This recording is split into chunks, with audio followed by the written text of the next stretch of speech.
გამარჯობა, მე ვარ თაკო ბასილია, თქვენ უყურებთ Wellness Podcast. ჩემი სტუმარია დღეს ილია ნიკაჭაძე. ენიაგრამაზე უნდა ვისაუბროთ დღეს ჩვენ მასთან.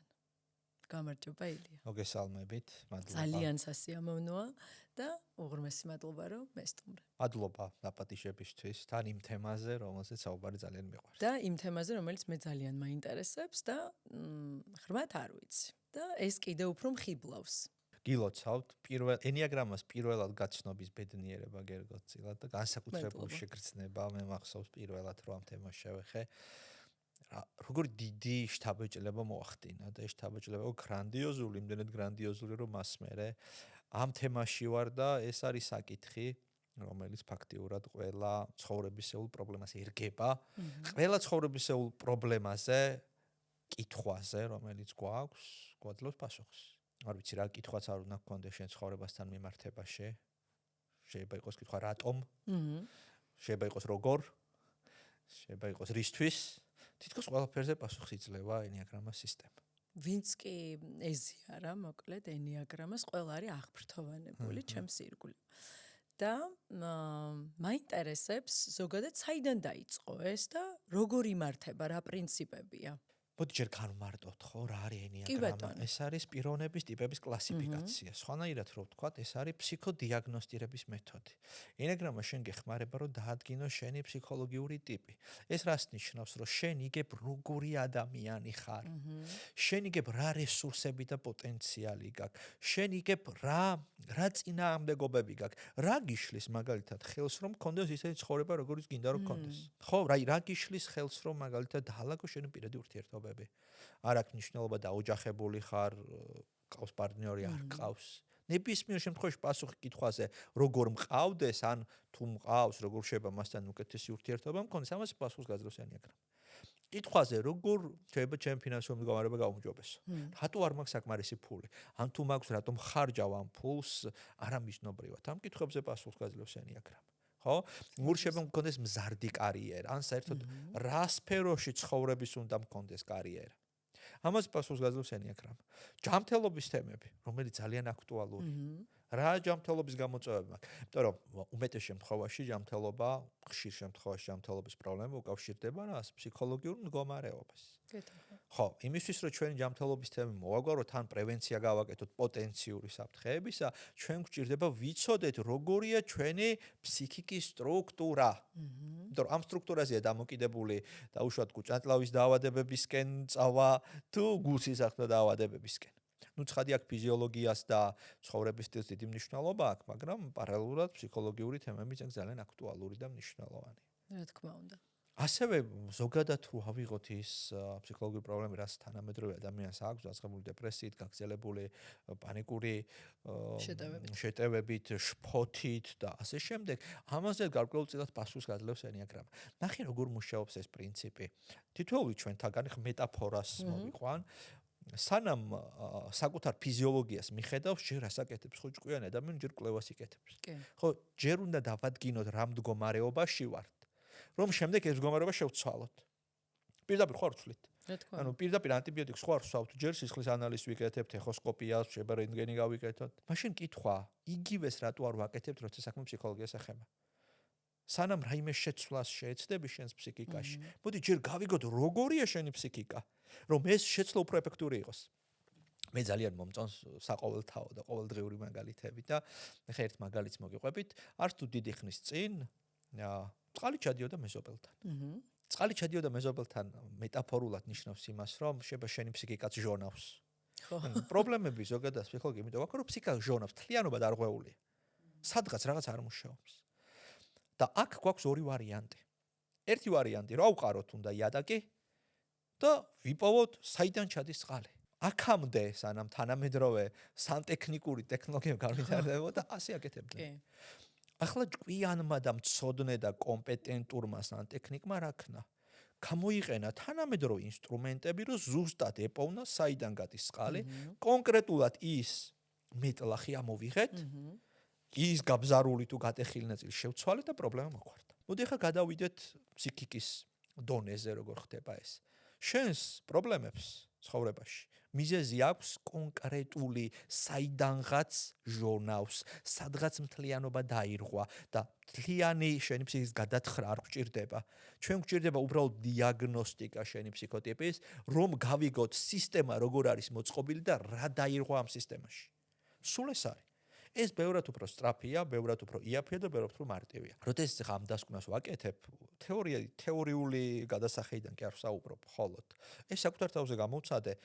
მე ვარ ადამიანი, რომელსაც ფაქტობრივად ყველაფერი გამოცდილი აქვს, თუ რამე ფსიქოთერაპიული თუ ფსიქოლოგიური ინსტრუმენტი არის. კი ბატონო, მათ შორის ხუთწლიანი პროგრამები მაქვს გავლილი. რა ვიცი, თუ რამე გახსენდებათ, ყველაფერი გავსინჯე. იმიტომ რომ ძანცნობის მოყარე ვარ და რაღაცა ყველგან მიმიწევს ხოლმე გული. არაფერს იმდენად დიდი გავლენა და მასშტაბური გავლენა არ მოხდენია ჩემზე, როგორც ენიაგრამას. და რატომ? იმიტომ რომ თავიდან ბოლომდე დამანახა საკუთარი თავი. ხო რა. დამანახა ახლა ვინ ვარ და რა პრობლემები მაქვს. დამანახა რა არის ამ პრობლემების გამომწვევი მიზეზი და მომცა ძალიან კონკრეტული გაიდლაინი, კონკრეტული ინსტრუქცია, როგორ შეიძლება ამას გავუმკლავდე. ეს ძალიან მნიშვნელოვანია, როგორც რენტგენზე ხედავ საკუთარ შინაგან სურათს, აი ასე დამანახა ჩემი ენიაგრამას ფსიქოტიპის დადგენამ, ჩემი ფსიქიკური მდგომარეობა. და ყველაფერი ძალიან სწრაფად და მარტივად დაალაგდა. ამ დროს მე ვიყავი ადამიანი, რომელსაც ჰქონდა უამრავი ფინანსური ბლოკი. უამრავი. იმდენად დიდი ფინანსური ბლოკები მქონდა, რომ ბარტერების გარდა ვერც ვერ ვაკეთებდი. მართლა. ანუ ბარტერს გავაკეთებ, მაგრამ ფულს ვერ ვიღებ. გასაგებია. წარმოიდგინეთ რამხელა ბლოკი და საბოლოოდ ამან მიმიყვანა იმ მდგომარეობამდე, რომ ხარ ვიხსენებ თვითონ თვემდე თავი როგორ გამქონდა, აი არ ვიცი. ალბათ გამქონდა იმით, რომ ძალიან ოპტიმისტია და ოპტიმიზმს ვჭამდი, შეიძლება ესე ითქვას, იმიტომ რომ აი მართლა ვერ ხვდები, იმიტომ რომ სტაბილური შემოსავალი არ მქონდა, ძალიან მიჭირდა, რომ ფული ამეხო და საერთოდ მეფიქრა იმაზე, რომ ვიღაცამ ფული უნდა გადამეხო. ეს ენიაგრამა მდე. ენიაგრამამდე. მე ვიყავი ადამიანი, რომელსაც ჰქონდა ძალიან ესეთი. ჩემ პირადი ცხოვრება გავდა ჯამრთელი ადამიანის გულის კარდიოგრამას. ანუ ძალიან ესეთი ასლაჩას ძალიან მძაფრი ემოციური ვარდნები და ემოციური აღფრთოვანებები იყო. რაც საბოლოო ჯამში ძალიან კარგი იყო იმისთვის, რომ ლექსები მეწერა და ლექსებს წერდი კიდეც. მაგრამ სტაბილური ცხოვრებისთვის ძალიან ცუდი იყო. ძალიან. მე ვიყავი ადამიანი, რომელსაც ჰქონდა ძალიან ბევრი ჯანმრთელობის გამოწვევა. განსაკუთრებით ეს ეხებოდა ელს, რომელიც ინფორმაციის გამტარია და ადამიანებს, რომელსაც უჭირს გამოხატვა, იმიტომ რომ ფსიქოლოგიური ბლოკები ეცხადია, მას როგორც წესი ყელთან დაკავშირებული სირთულეები აქვს. ქალების შემთხვევაში ფარისებრის ჯირკვალი არის და წინა პლანზე წამოსული. მე ვიყავი ადამიანი, რომელსაც ჰქონდა კუჭნაწლავის სისტემის პრობლემები უწყვეტად. ამ დროს საკმაოდ ისე არც სვავ, არც ვეწევი. რაიმე ისეთი ჯანკ ფუდების მოყვარული დიდად არ ვარ. ემოციური ფონი იყო. რა თქმა უნდა, იმიტომ რომ ნაწილებში არის უამრავი ნერვული დაბოლოება და ფსიქოლოგიური მდგომარეობა პირდაპირ მოქმედებს ამაზე. რა თქმა უნდა. მე ვიყავი ადამიანი, რომელსაც ძალიან უჭირდა სოციალური ურთიერთობები. მართლა რომ ვერ იტყვი. ხო, ვერ იტყვი, რომ გარედან ჩანს, რომ ხო უამრავი მეგობარი, ნაცნობი რაღაცა, ყველას ვიცნობ, ყველას ვიკონტაქტები. კომუნიკაბელური, მაგრამ ეს იყო რაოდენობრივი მაჩვენებელი, ხარისხშიც არ გადადიოდა, ანუ სიახლოვემდე ეს არ მიდიოდა. მესმის, კი. მიხდი, ანუ იყო ბევრი, მაგრამ ახლო ფაქტობრივად არავის არ ვიყავი. ანუ ვიყავი ადამიანი, რომელსაც ყავდა ბევრი მეგობარი და ამ დროს არც ერთი მეგობარი. ანუ რაღაც მარტოსულობასთან არის რა თქმა უნდა, მარტოსულობასთან და ენიაგრამა მომცა პასუხი რაშია საქმე. რა ხდება სინამდვილეში? საიდან მოდის ეს ყველაფერი? ეს პრობლემები საიდან წამოვიდა? რატომ მიყვარს ენიაგრამა, რომ დამანახა ეს ერთია პრობლემა და მომცა გადაჭრის გზა. მე ზოგადად ძალიან სისტემური ადამიანი ვარ, ყველაფერი სისტემაში უნდა ჩავსვა, დიდი სურათი უნდა დავინახო. მეც მეხმიანება. კი, ამიტომ ენიაგრამა ამ ხრივად ძალიან კარგია, იმიტომ რომ თავი, შუა, ბოლო ჩანს. იკვრება წრე. პრობლემა, მკაფიო, მიზეზი პრობლემის გამოსავალი. და როგორ უნდა მოაკვარო? რა თქმა უნდა. მე ძალიან ხშირად ესეთი მეტაფორა მომყავს ხოლმე. ტაქსით ალბათ გიმგზავრიათ. ენიაგრამა რას გავს იცით? ტაქსში რო სიხარ და წინ გიდევს რუკა. ზუსტად იცი სად ხარ ახლა, საიდან დაიწყე და სად უნდა მიხვიდე. და რაც მთავარია, ლაივ რეჟიმში პროცესს ხედავ. ანუ რა გზა უნდა გაიარო. მათ შორის იმასაც ხედავ ტაქსის მძღოლი თუ გადაუხვევს და ეს გადახვევა შეიძლება გზის დაგრძელება იყოს ან პირიქით გზის დამოკლება. ფაქტიურად ენეაგრამა გაძლევს სრულ კონტროლს საკუთარ ცხოვრებაზე. შენი სადავები შენ ხელშია. რეალურად შემოქმედი ხდები. შენი იცი რა არის? ცხოვრების. რა თქმა ხო, უნდა. აი მას გულისხმობ. აი ძალიან მნიშვნელოვანია, იმიტომ რომ საქართველოში არის გავრცელებული უცნაური ტენდენცია, ალბათ სოფლიოშიც. ხა რა ტენდენცია გავრცელებული, იცით? ჩვენ ვიწყებთ ჩვენი ცხოვრების დელეგირებას. აი დააკვირდით, ამიტომ არის ესეთი პოპულარული ზედაპირული ასტროლოგია. то ზედაპირული ასტროლოგია რა არის? შენი ცხოვრების დელეგირებას ახდენ ვარსკვლავებს. ზედაპირულს რას გულისხმობ? აი ხვალ როგორი დღე გექნება მაგალითად. ხო, აი წარმოიდგინე შენ ხვალ როგორი დღე გექნება ამის დელეგირებას. ახდენ ვარსკვლავ მარსმა უნდა გადაწყვიტოს. წარმოიდგინე. კი, გადაბარებული გაქვს. გადაბარება. შენ თვითონ არ ქმნის შენ ცხოვრებას. კი, იმიტომ რომ შენ გაქვს შეგრძნება რომ შენ ვერ მართავ და როდესაც შენ ვერ მართავ ეს უნდა გადააბარო. ამიტომაც არის ესე ზედაპირული აღქმა ჩვენთან პოპულარული რელიგიის და რელიგია დაყვანილია უბრალოდ რიტუალებამდე რომ ღმერთთან ურთიერთობა არის წავედი პირდვარ გადავიწერე მოვედი და არა შინაგანი მდგომარეობით ურთიერთობა. ამიტომაც ჩვენთან არის ასეთი გავრცელებული ავტორიტეტების მოთხოვნილება რომ მუდმივად მესიას ვეძებთ, გადამრჩენელს ვეძებთ და ეს პრობლემა გაგრძელდება ასე მანამ სანამ ჩვენ არ დავინახავთ რომ გვაქვს ძალაუფლება საკუთარ ცხოვრებაზე, შეგვიძლია მართოთ ჩვენი ცხოვრება, შეგვიძლია ჩვენი ცხოვრება მივმართოთ საითაც გვინდა. ფაქტიურად ჩვენ ხვდებით საკუთარი ცხოვრების გემის კაპიტანები, რომელსაც საჭეხელში უკავია და არ არის ქარის ამოვარდნაზე დამოკიდებული საით წაგიღებს, ესე ვთქვათ, დინება. გითანხმებით. ეხლა მაინტერესებს აი მაყურებლისთვისაც და ჩემთვის, მე რახან არ ვიცი, აი ეს 9 ნიშანი, ხო? 9 ფსიქოტიპი. კი ბატონო. აი, გავშალოთ ვინ როგორია? საინტერესო იქნება მე მგონი. კი ბატონო, გავშალოთ. მოდი დავიწყოთ იქიდან, რომ ენეაგრამა ამბობს, რომ 9 ძირითადი ფსიქოტიპი არსებობს, თუმცა ეს ფსიქოტიპები რო ჩავშალოთ და სიღრმეში რო ჩავიდეთ, 1000-მდე ქვეტიპზე 1000. ეს დაახლოებით რას გავს, იცით? ჩემი საყვარელი მაგალითები არის ხოლმე კვებაზე მაგალითი, იმიტომ რომ საყოველთაოა და ყველას ესმის ის რაც მუდმივად კვებებით, ხო? პრიმიტიულად ადამიანისთვის არსებობს ხინკალი. მაგრამ პროფესიონალმა იცის, რომ ხინკლის უამრავი ქვესახეობა. ხო.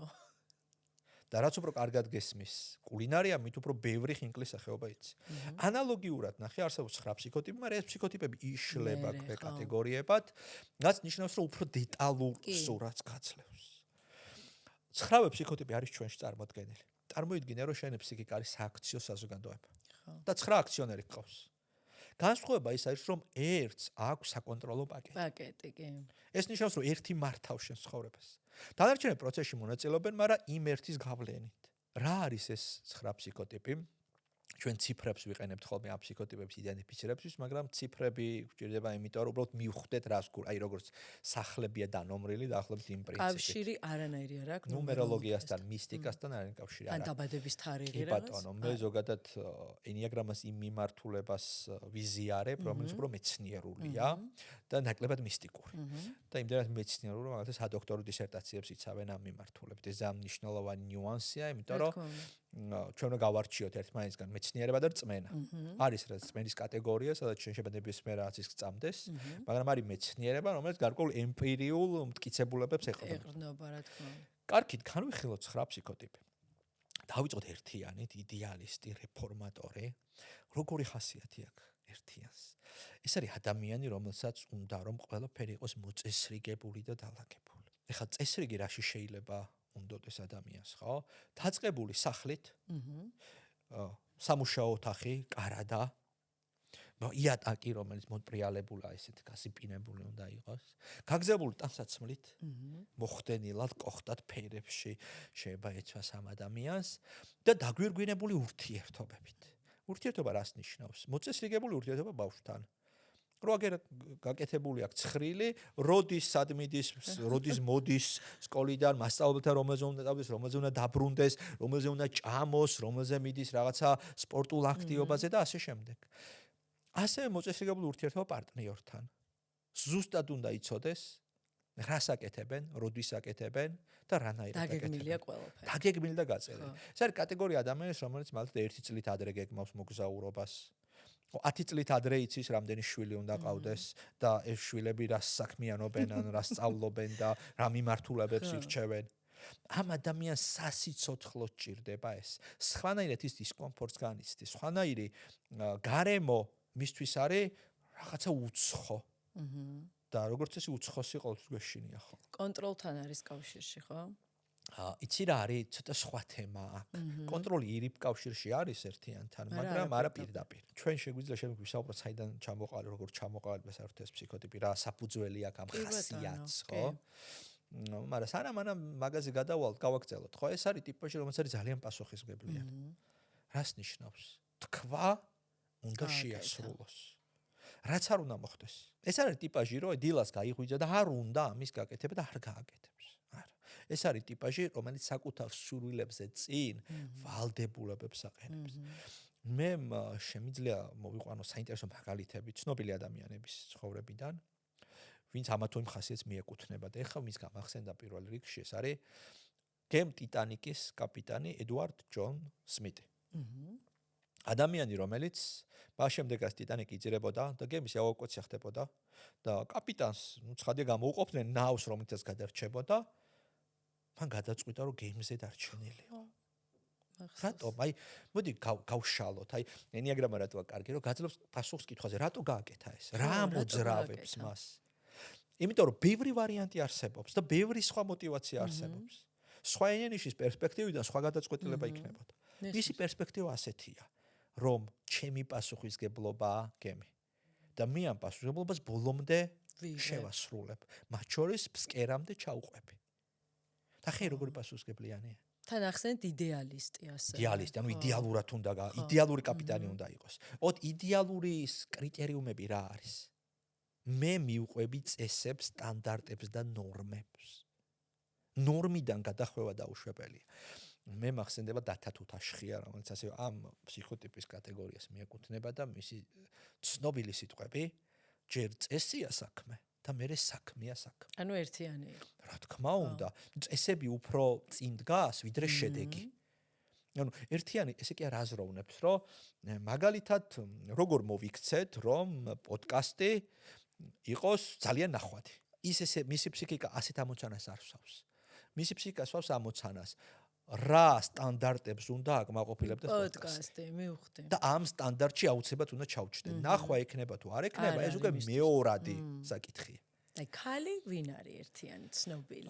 თორე ხა კაცები და ქალები ტეჩერი უნდა გავახსენოთ. რკინის ლედი.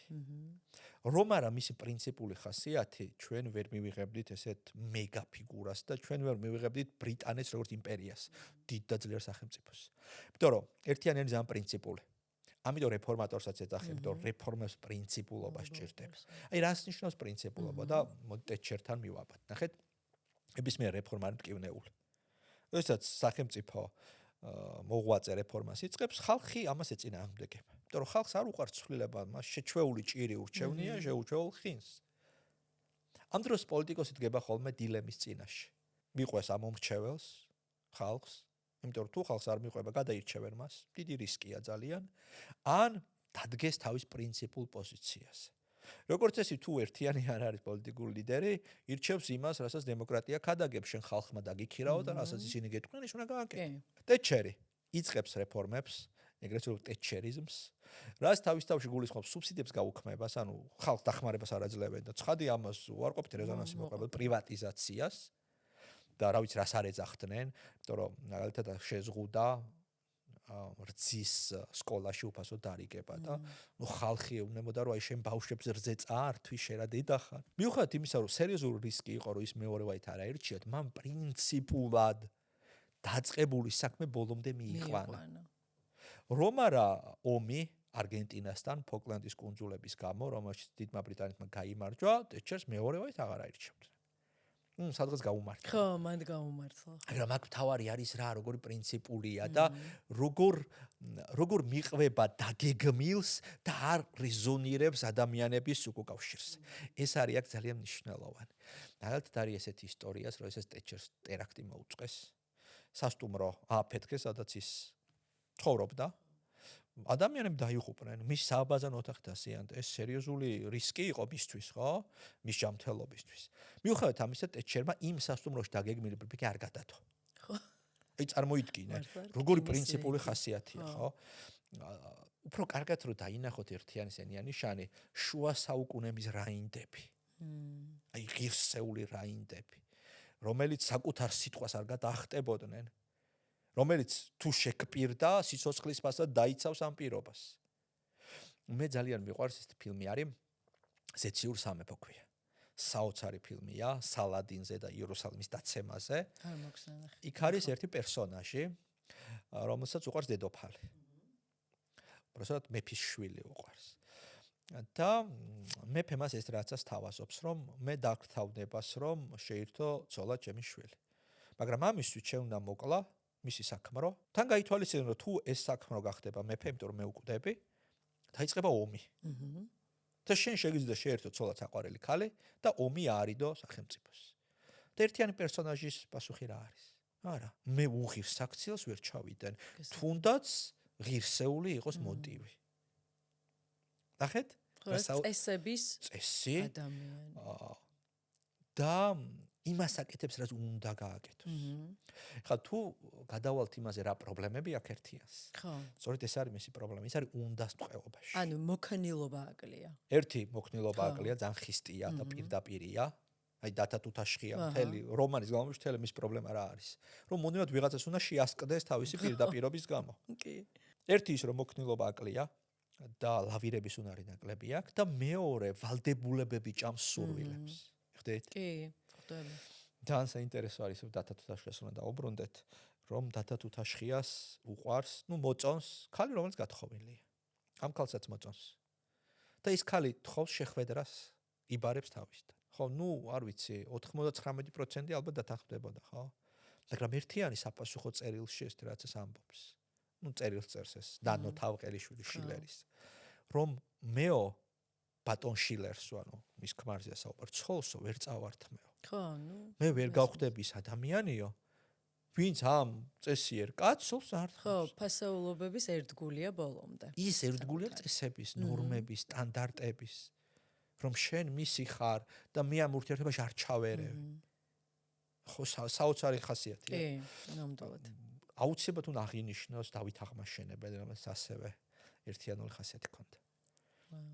აი მოდი წარმოიდგინეთ მეგობრებო ესეთი სიტუაცია, რომ შენი ქვეყნის ტერიტორიაზე ჩამოასახლე 40,000 კივჩაღი. უცხო ტომელი ჩამოიყვანე. წარმოიდგინეთ რა რეზონანსი ექნებოდა ამას ხალხში.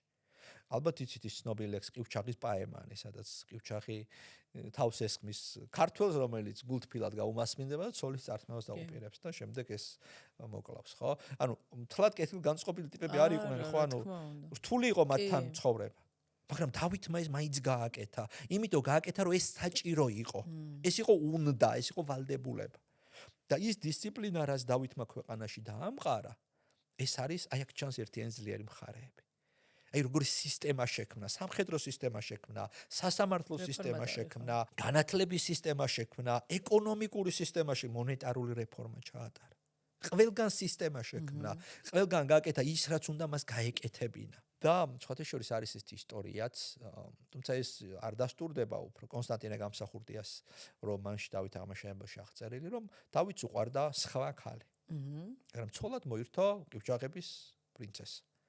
კითხვა რატომ მეფია ყველაფერი შეუძლია. საჭირო იყო ეს. მაგრამ დავითმა გააკეთა არა ის რაც მას უნდოდა, არამედ ის რაც საჭირო იყო. კი. გადავიდეთ მოდი გამოწვევებს ერთიანის, ხო? აი ეს ვალდებულებების ტყეობა. აი ამას ქვია უნდას ტირანია. როდესაც შენ იმდენად უნდა ტიპი ხარ, რომ რა გინდა უკვე ვეღარ ხვდები, ხო? აი რო კითხო რა გინდა, ერთიანს ის იწყებს იმ ვალდებულებების ჩამოთვლას, რაც მას აქვს. ოჯახის წინაშე. ის ფასეულობები აქვს, რაც გარედან არის დადგენილი. ხო? კი, რაც გარედან საკუთარი ფასეულობის აღმოჩენისთვის არ რჩება, ასე ვთქვათ, დრო, ხო? ზოგადად ფასეულობის თემა ძალიან საინტერესო საკითხია და ბევრ ჩახმარებას საჭიროა. ზოგადად რა არის ფასეულობა, ხო? ეს არის შენი პრიორიტეტი. პრიორიტეტი შეიძლება იყოს ფიქსირებული ან ცვალებადი. ერთიანს აქვს ფიქსირებული პრიორიტეტები. ხა ცვალებადი რა არის? ხა მოდი ავხსნათ. რო ვითარდები ადამიანი. ოღონდ არ მინდა რომ რომელიმეზე წინ დააყენოთ ეს ამნიშნულოვანია. მოვიყვანოთ მაგალითები და მიხვდებით. ნახე აი წარმოიდგინეთ პრიორიტეტი, რომ მაგალითად ჩემთვის პრიორიტეტი არის შევასრულო პირობა და მოვიდე თქვენთან პოდკასტში. თუ მე ფიქსირებული პრიორიტეტები მაქვს, მე მიუხედავად იმისა, რომ რაღაცები შეიცვალა და უკეთეს პონტები გამეჩითა ბჭყალებში, ამ შემს სიტყვა შევასრულებ. მაგრამ თუ პრიორიტეტები არ არის ფიქსირებული და ცვალებადია, მე შემეცვალა, აღარ მინდა ეს რაღაცა სხვა მინდა, სხვა რაღაცა გამოჩნდა და აღარ მოვალ. ეხლა მოდი დავსეთ კითხვა, რომელი უნდა გქონდეს, რომელი ჯობია რო გქონდეს. რომელსაც ჩვენ ვირჩევთ ალბათ, ხო? ცხადია ეხლა ენიანიშნებისგან გამომდინარე ყველა სხვადასხვა სისტემა აქვს და უშ ერთიანს აქვს, რო რაც არ უნდა იყოს, ნებისმიერ შემთხვევაში ასრულებს. ხა 7-იანს აქვს, რო ნახოთ რა გამოჩნდება. აი ხა რაც ახსენეთ, ერთიანი მე ესე არ მეხმიანება, რაღაცაებში ძალიან მეხმიანება. რაღაცებს თავისთავად, იმიტომ რომ თქვენ ბორდის წევრი, როგორც ყველა ადამიანის ფსიქიკის ბორდის წევრი არის. რაც თქვით, ხო. კი. ეხლა ნახე მთავარი აქ რა არის მოქნილობა, რომ არის რაღაცები, სადაც ფიქსირება მჭირდება, იმიტომ რომ სხვანაირად ქაოსი იქნება. არის რაღაცები, სადაც ასე ხისტად არ უნდა ვიყო ფიქსირებული.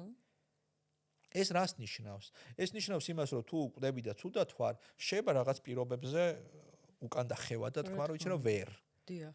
მაგრამ თუ იმიტომ რომ დასალევად მიდიხარ ძმაკაცებთან ერთად, ამის გამო შენი ვალდებულების გადადება არ ხიხარ. აი ხა ერთიანების დილემა რა არის მაგალითად, ნახე? ის ვალდებულებებშია. ვალდებულება ოჯახის წინაშე ქმრის, ცოლის, არ ვიცი, შვილის, დედის, მამის. ამ ვალდებულებებშია. მაგალითად, მას აქვს ვალდებულება დილას წაიყვანოს ბავშვი სკოლაში, რომ მერე მოიყვანოს, ამეცადინოს. ხა ჩდება კითხვა, რა ქნას ერთიანმა საკუთარ სურვილები სად შემოიტანოს. და აქ არის მთავარი, ნახე, შენ შეძლო შენი ფსიქიკის რელსების ოდნავ შევიწროება. ანუ შენი ფსიქიკის ფიქსირებული სტრატეგიების ოდნავ გალაითება, რომ ოკეი, ვალდებულებები არ გადააგდო, მაგრამ ოდნავ მოასუსტე, რომ მალდად კვირაში ერთხელ შენ თავს დაუთმედ რო და არა ვალდებულებას. არის შესაძლებელი ეს ერთიანისთვის. ეს არის მის განვითარების გზა. რომ კი არ უნდა გადააგდო შენი სტრატეგია, არამედ დახვეწო და გაუმჯობესო, რომ რაღაც ვალდებულება უნდა შეასრულო. კი, რაღაცებზე შეიძლება უარი თქვა შენი სურვილების სანაცვლოდ. რომ მაგალითად შენი ვალდებულება არის მიხედო შენს ჯანმრთელობას და ამიტომ ყოველ დილას 7 საათზე ლისის ტბაზე ვარჯიშობ, მაგრამ ერთ დღეს როდესაც გაიღვიძე და მივხვდი რომ იცი რა ძილი გინდა, შეიძლება საკუთარ სურვილებსაც მიყვე. ეს ერთი. მეორე სიხისტე რომელიც ახსენე. არ არის აუცილებელი ყველას მკაცრად მოთხოვო შეთანხმების დაცვა 100%-ით. არის აუცილებელი გაუჭედო, რა ვიცი, შენ ქმარს, იმიტომ რომ გითხრა რომ 7-ზე მოვალ და მოვიდა რის ნახევარზე. მაშინ როცა საერთოდ არაფერს არ წვიდავს 7-ზე მოვა თუ რის ნახევარზე. მაგრამ ერთიანი იმიტომ უჭედავს რომ შეთანხმება, ჯერ წესია საქმე და წესი არის რომ რაც თქვის უნდა გააკეთო. არის აუცილებელი ყოველთვის მიწკრიალებული კონდეს სახლი. არის აუცილებელი ყოველთვის იდეალურ ფორმაში იყო და რა ვიცი მე მაკიაჟი და რაღაცა გაზიპინებული დასაცმელი, გაუთავებული. ხანდახან შეგიძლია შეგეშალოს რაღაცა, ხანდახან შეიძლება რაღაცები არ გამოგივიდეს. ხო, ბევრად უფრო ადამიანურია, მოკლედ, როდესაც ხო. ბევრი ნატურალური და ბევრად უფრო ნამდვილი. ეხლა რა პრობლემებს იწვევს ეს ყველაფერი? პირად ურთიერთობაში პრობლემები. როგორც ეს ერთიანს პირად ურთიერთობის დაწყება უჭირთ, იმიტომ რომ აქ ძალიან კონკრეტული და მკაცრი სტანდარტები, რომელსაც მეორე მხარე უნდა აკმაყოფილებდეს. აი წარმოიდგინე გაიდლაინი მიდევს წინ, რა უნდა გქონდეს ჩემს მეუღლეს, ან პარტნიორს. მოუწკაპე, ეს ვერ მოუწკაპე. ჩვენი ურთიერთობა არ გამოვა ნახვამდის. თან ძალიან პირდაპირია მიხდი ამ კუთხით, რომ ოღონდ მისთვის პირდაპირობა რა არის, იცი, პატივისცემის გამოხატულება. მე შენ თავიდანვე საქმის კურსში ჩაგაყერე. ეხლა მეორე მხარისთვის ესე არ დგას, სხვანაირად უყურებს, ხო? შემდეგ გამოწვევა თუ უკვე ურთიერთობა აქვს, ფაქტობრივად ამ ურთიერთობაში ვერ დუნდება.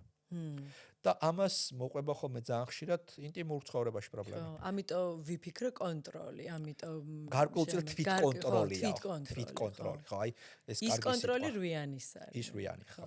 საკუთარ თავს აკონტროლებს და სვავს თავის მიერ შექმნილ გეგმებში და წესებში. ინტიმურ ცხოვრებაში პრობლემა ფაქტიურად გამოდის, რომ ერთიანის ინტიმური ცხოვრება არის გარკვეული ვალდებულება. მესმის. ვალდებულება საკუთარი სხეულის წინაშე, ვალდებულება პარტნიორის წინაშე. და ამ დროს ინტიმური ცხოვრების ფილოსოფია საერთოდ საწინააღმდეგოა ის სიამოვნების კატეგორია, ის არის თავისუფლების კატეგორია, სადაც არანაირი წესი, ზღვარი, გეგმა და მიზანი არ გვაქვს. ჩვენ ურთიერთობთ, იმიტომ რომ დავტკბეთ ერთმანეთით. და ერთიანი ანტი ეს არის ფაქტიურად. საბოლოო შედეგი რა არის, რომ ინტიმური ცხოვრება არ არის მისთვის სასიამოვნო პროცესი. იმიტომ დაძაბულია მუდმივად ესე წარმომიდგენია. უჭირს მოდუნება, უჭირს რელაქსაციის მდგომარეობაში გადასვლა. ზედმეტად პარტნიორზეა ფოკუსირებული და რო ავიღოთ ესე არ არის ფემინური ენერგიებში ხალი თუ არის ერთი. ეს ძალიან კარგი თემა წამოჭერით, კი ბატონო. ერთიანი უფრო ანდროგენული ენერგიის მქონეა. რკინის ლედი თქვათ შეარქვეს მარგარიტ ტეჩერს, ამ დროს სტალინსაც რკინის ქვია, ხო? ორივე ძალ მასკულინური ენერგია, ფემინური ენერგია, საკმაოდ ცოტა ამ ტიპაში და გამოწვევაც ეს არის მეტი ფემინური ენერგიის შემოტანა, მაგრამ ფემინური ენერგია არის უფრო ტკბობა, უფრო ყოფნა, არა შეცვლა, არამედ არსებულთან ადაპტირება. მიმღებლობა, მოქნილობა და ასე შემდეგ. სწორი ბრძანეთ. გადავიდეთ ორიანზე. წავედით ორიანზე. ორიანი არის ძალიან მზრუნველი ხასიათის მქონე. ეს არის ტიპაჟი, რომელიც ჯერ სხვაზე ფიქრობს და მხოლოდ მე საკუთარ თავს. ჯერ შენი სურვილები და საჭიროებები და მე ჩემი. შენ შემთხვევაში საკუთარ საჭიროებს ვეღარ სახიფქვავს ამისგან. იმდენად არის მისი ფოკუსი აქცენტირებული მეორე ადამიანზე. სხვაზე. კი ბატონო, რა გინდა შენ, რა გჭირდება შენ და როგორ დაგეხმარო, რომ შენ გქონდეს საუკეთესო და საუცხო ცხოვრება. და ამით იკვებება. ორიანს ეძახიან ეგოცენტრულად სულ გრძელს. როდესაც ის გეხმარება და შენ ცხოვრებაში დიდი როლი აქვს, ამით საკუთარი თავის მნიშვნელობას გრძნობს. ეს არის მისი საკვები, მისი ეგოს საკვებია ფაქტიურად. ის გრძნობს, რომ სიყვარული დაიმსახურა ამით. ნახე რა საინტერესოა. თითოეული ნიშანი თავის თავში კომპენსაციურ მექანიზმს გულისხმობს. გულისხმობს იმას, რომ თავის თავად მე არ ვარ ღირებულება, მე ღირებულებას ვქმნი კონკრეტული სტრატეგიით. ერთიანი სტრატეგია არის, რომ იდეალური ვარ და ამით ვარ ღირებული, ორიანი სტრატეგია არის, რომ ვიზრუნებ შენზე და ამით გავხდები ღირებული.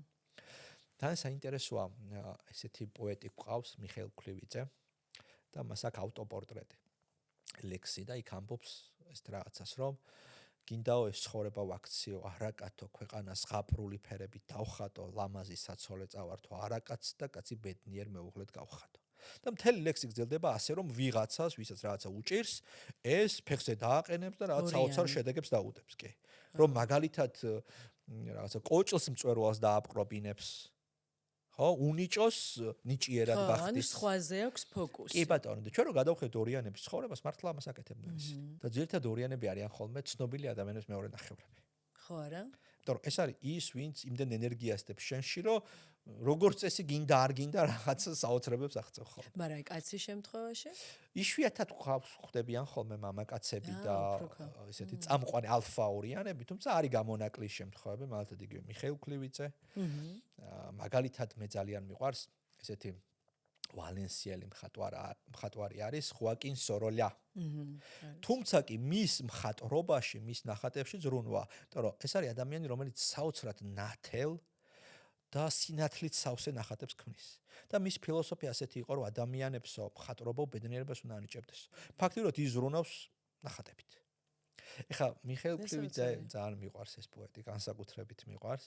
ესეთი ისტორია არის მის ცხოვრებიდან, რომ ახალგაზრდა რო იყო, მშობლებს წერილი მიწერაო, რომ აიო თქვენ თუ გინდათო და გჭირდებათო, მე ჰუმანიტარულ ფაკულტეტზე კი არა სამედიცინოზე ჩავაბარებ, და უფრო შემოსავლიანი და უფრო შევძლებ დაგეხმაროთ. ეხლა რომელი ბავშვი ფიქრობს ასე, ხო? რომელი მოზარდი ფიქრობს ასე. თუ არა მზრუნველი ორიანი, რომლის ორიენტირიც არის, რით შეგიწყო ხელი, რით დაგეხმარო, რით მოგიგვარო პრობლემები. მე ძალიან მიყვარს ერთი ანეკდოტი ორიანზე. სადაც უტრირებულად, მაგრამ ჩანს ორიანის ხასიათი. და ფაქტობრივად ის გამოწვევები რაც აქვს. ეს ანეკდოტი არის ორიანზე, რომელიც თავის კრაშს ეუბნება, რომ აუ ისე მომწონხარო, რომ მინდა რომ საწოლშიო ყავა მოგართვაო. აი მე 200 სიამოვნოა, მაგრამ მეუღლე რომ მყავსო. რა პრობლემა ორ ყავას მოგიტან? ხარ ფილოსოფია. საგიჟეთში ყოფილა ორიანი. ჩვენთვის საგიჟეთია, მისთვის ეს ამბუნე მეგობრებო. მესმის. ეს რა არის, რომ ბოლომდე მინდა რომ გასიამოვნო, ბოლომდე გვერდში დაგიდგე, ბოლომდე გაგისწორო. ბოლომდე შენიანი ვარ. ამას მეორე ანეკდოტიც არის გამახსენდა. დაახლოებით იგივე ჟანრის არის. კორპორატიულ წვეულებაზე, ცოლი და ქმარი და ქმარი ცოტა შეთვრება. გაიხსნება, ჭორაობის სახერხელი გაიხსნება და ცოლს ეუბნება, რომ აიო, იმ წითელ კაბიანს ხო ხედაო. ეგო ბუღალტრის საყვარელია. აისო რო ცეკვავსო, ეგო დირექტორისო. ეგო ხუჭუჭაო, ჩე. და უცებ მიხვდა და დაასტოპა. და ნახე ორიანი, ჩვენი ყველას ჯობი. ჩვენი, თან შენი ჩვენი. ხო, ახლა რა ხასიათია, რომ ჩემი სურვილები და ინტერესები არა, შენიანი ვარ ბოლომდე. აქვე უნდა გავითვალისწინოთ, რომ ორიანმა უნდა იგრძნოს როლი და მნიშვნელობა. თუ როლი წაართვი, ჩაანაცვლე, მაშინ ის ხდება საკმაოდ აგრესიული და საკმაოდ ისტერიული. მოდი მოვიყვანოთ საინტერესო მაგალითი, ოლღა გურამიშვილი, რომელიც ორიანი და მადლობა ოლღას, იმიტომ რომ მისი ძალიან დიდი დამსახურებაა, რომ ჩვენ ილია ჭავჭავაძე გვყავს. იმიტომ რომ ილია საკმაოდ რთული ხასიათი ჰქონდა და რო არა გვერდზე ასეთი ენერგიის წყარო, ის არ ვიცი რამდენად შეძლებდა მისი ამ პოტენციალის გამოვლენას და გამოხატვას. და ოლღა ზეთყვებოდა ილიას, მაქსიმალურად ხელს უწყობდა, ზრუნავდა მასზე, ლოჯისტიკურ, ტექნიკურ საკითხებს უგვარებდა. მათ შორის, როდესაც წიწამურთან ილიას დახვდნენ, მის მკვლელებს წინ გადაუდგა, რომ მე მესროლეთო, ეს კაციო სამშობლოს ჭირდება. ხო, ხვდებით ხო, რამხელა თავდადებაა და ზედ გადაყოლა. და ილია რო გარდაიცვალა, ოლღა მოსახლე გაყიდაოდა, მთაწმინდაზე გადავიდა საცხოვრებლად, რომ საფლავთან ახლოს ყოფილიყო. და ერთ-ერთი შემთხვევა არის, უკვე ასაკში მყოფი ილია ჭავჭავაძე თავის მოურავს თხოვს ჭიქაწყლის მოტანას. ცოტა შეება მეშლება, მოკლედ ასაკში მყოფი ილია ჭავჭავაძე სხვას თხოვს, აიუნიდან ვისაც დაინახავს, იმას თხოვს ჭიქაწყლის მოტანას. ამასო შეესწრებაო, ოლღაო. თან ეხა უყვები მოგონება კონკრეტული ადამიანის, ეს რომ მოგონება არ იყოს, ვერ დავიჯერებდი. ან კონკრეტული ადამიანის მონათხრობი. ამასო ოლღაო რო გაიგებსო, გამოვარდებაო, თმებსო გაიშლისო და მიწაზე თავს ურტყავსო. იმიტომ რომ როლი წაართვეს. და ილია, კი ბატონო, ჭავჭავაძე ჩამოვაო და რა გჭირსო, კაცო, რა დროს ჩვენი ესენიაო. და ოლღა ეუბნება, რომ მეორეთო, ნუ წამართმა იმის საშუალებასო, რომ ჭიქაწყალი მოგიტანა. ნახე, ჩაანაცვლეს ფუნქცია წაართვეს და რეაქცია არის ისტერიული. მე შემიძლია მოვიყვანო მაგალითი მითოლოგიიდანაც ენერგეტიკა ორიანის. როგორია, რომ აი კარგად გაიგო ამ ნიშნის მუღამი. ისიდა არის ძველი ბერძნული კი არა, ძველი ეგვიპტური მითოლოგიიდან, ეს არის ნაყოფიერების ქალღმერთი. და არის ესეთი ისტორია, რომ სეთი და ოსირისი იბრძვიან ერთმანეთში და სეთი აკრესის ბოროტების ღმერთი ოსირისს ამარცხებს. და ყოფს მას ნაწილებად და მის ნაწილებს დედამიწაზე მოაბნევს. ეხა ეს ისტორია არ არის უბრალოდ მითოლოგია, ეს არის ადამიანის შინაგანი მდგომარეობა. ყველა ადამიანი, ვინც უფრო ანდროგენული ტიპაჟია, მასკულინური ტიპაჟი, ამ გამოწვევის წინაშე არის აგრესიის ემოციის მართვა უჭირს. და ეს აგრესიის ემოცია მას ხშირად თავად ანგრევს ხოლმე. აი, ბევრჯერ ალბათ გინახიათ, აი მე ხშირად ვაკვირდები ხოლმე ახალგაზრდა ბიჭები, რომლებიც ბირჟაზე დგანან. ალბათ ახლა თანამედროვე რეალობაში ეს აღარ არის აქტუალური და ეს ბიჭები კომპიუტერთან გადაინაცვლეს და უბრალოდ გემბლინგითან რაღაცა თამაშებით. მაგრამ ფილოსოფია იგივეა, ისინი საკუთარ ანდროგენულ ენერგიას აი ესე ფლანგავენ და საკუთარ თავის დანგრევისკენ მიმართავენ. ეხლა ნახე, ამ გამოწვევის წინაშე ყველა ანდროგენი დგას, აბსოლუტურად ილია ჭავჭავაძეც იდგა ამ გამოწვევის წინაშე, სხვათა შორის აზარტული თამაშების მოყვარული იყო და ბევრჯერ მთელი თანაზოგიც წაუგია. სხვათა შორის ძალიან მოჩხუბარი იყო და კონფლიქტები ბევრი იყო, ანუ აგრესიის მართვის თემა ჰქონდა. ანუ ეს არის რუიანი იყო. კი, ეს არის ჩვენში სეთის და ოსირისის ბრძოლა. ოსირისი ეს არის რაღაცა ნაყოფიერება, შექმნა ღირებულის და სეთი ეს არის დამანგრეველი ენერგია. და ხშირად სეთი იმარჯვებს. და რა შვება ამ დროს ისიდა. ისიდა აგროვებს ოსირისის ნაწილებს, აერთიანებს მას და ახალ სიცოცხლეს აძლევს. აი ისიდური ენერგია აქ ორიანს. მას შეუძლია ენერგიით აგავსოს, მას შეუძლია დაგეხმაროს, რომ მართო შენი აი ეს რაღაცა შინაგანი ტალღები და შინაგანი ცუნამები. და ამას ოლღა აკეთებდა. უბრალოდ მას ერთადერთი რაც შენგან სჭირდება, მადლიერება, დაფასება და მისი კაფიო როლი უნდა ჰქონდეს, რომელსაც არავინ არ შეეხება. არის ესეთი ფილმი, სხვათა შორის ანიმაციური ფილმი, მოანა, შემეგინახავს. მოანა მინახავს. მოანაში არის აღწერილი რა მოსდის ორიანს, უფრო მეტაფორულად, როდესაც მას სიყვარულს წაართმევენ და იქ არის ესეთი პერსონაჟი ტეკა.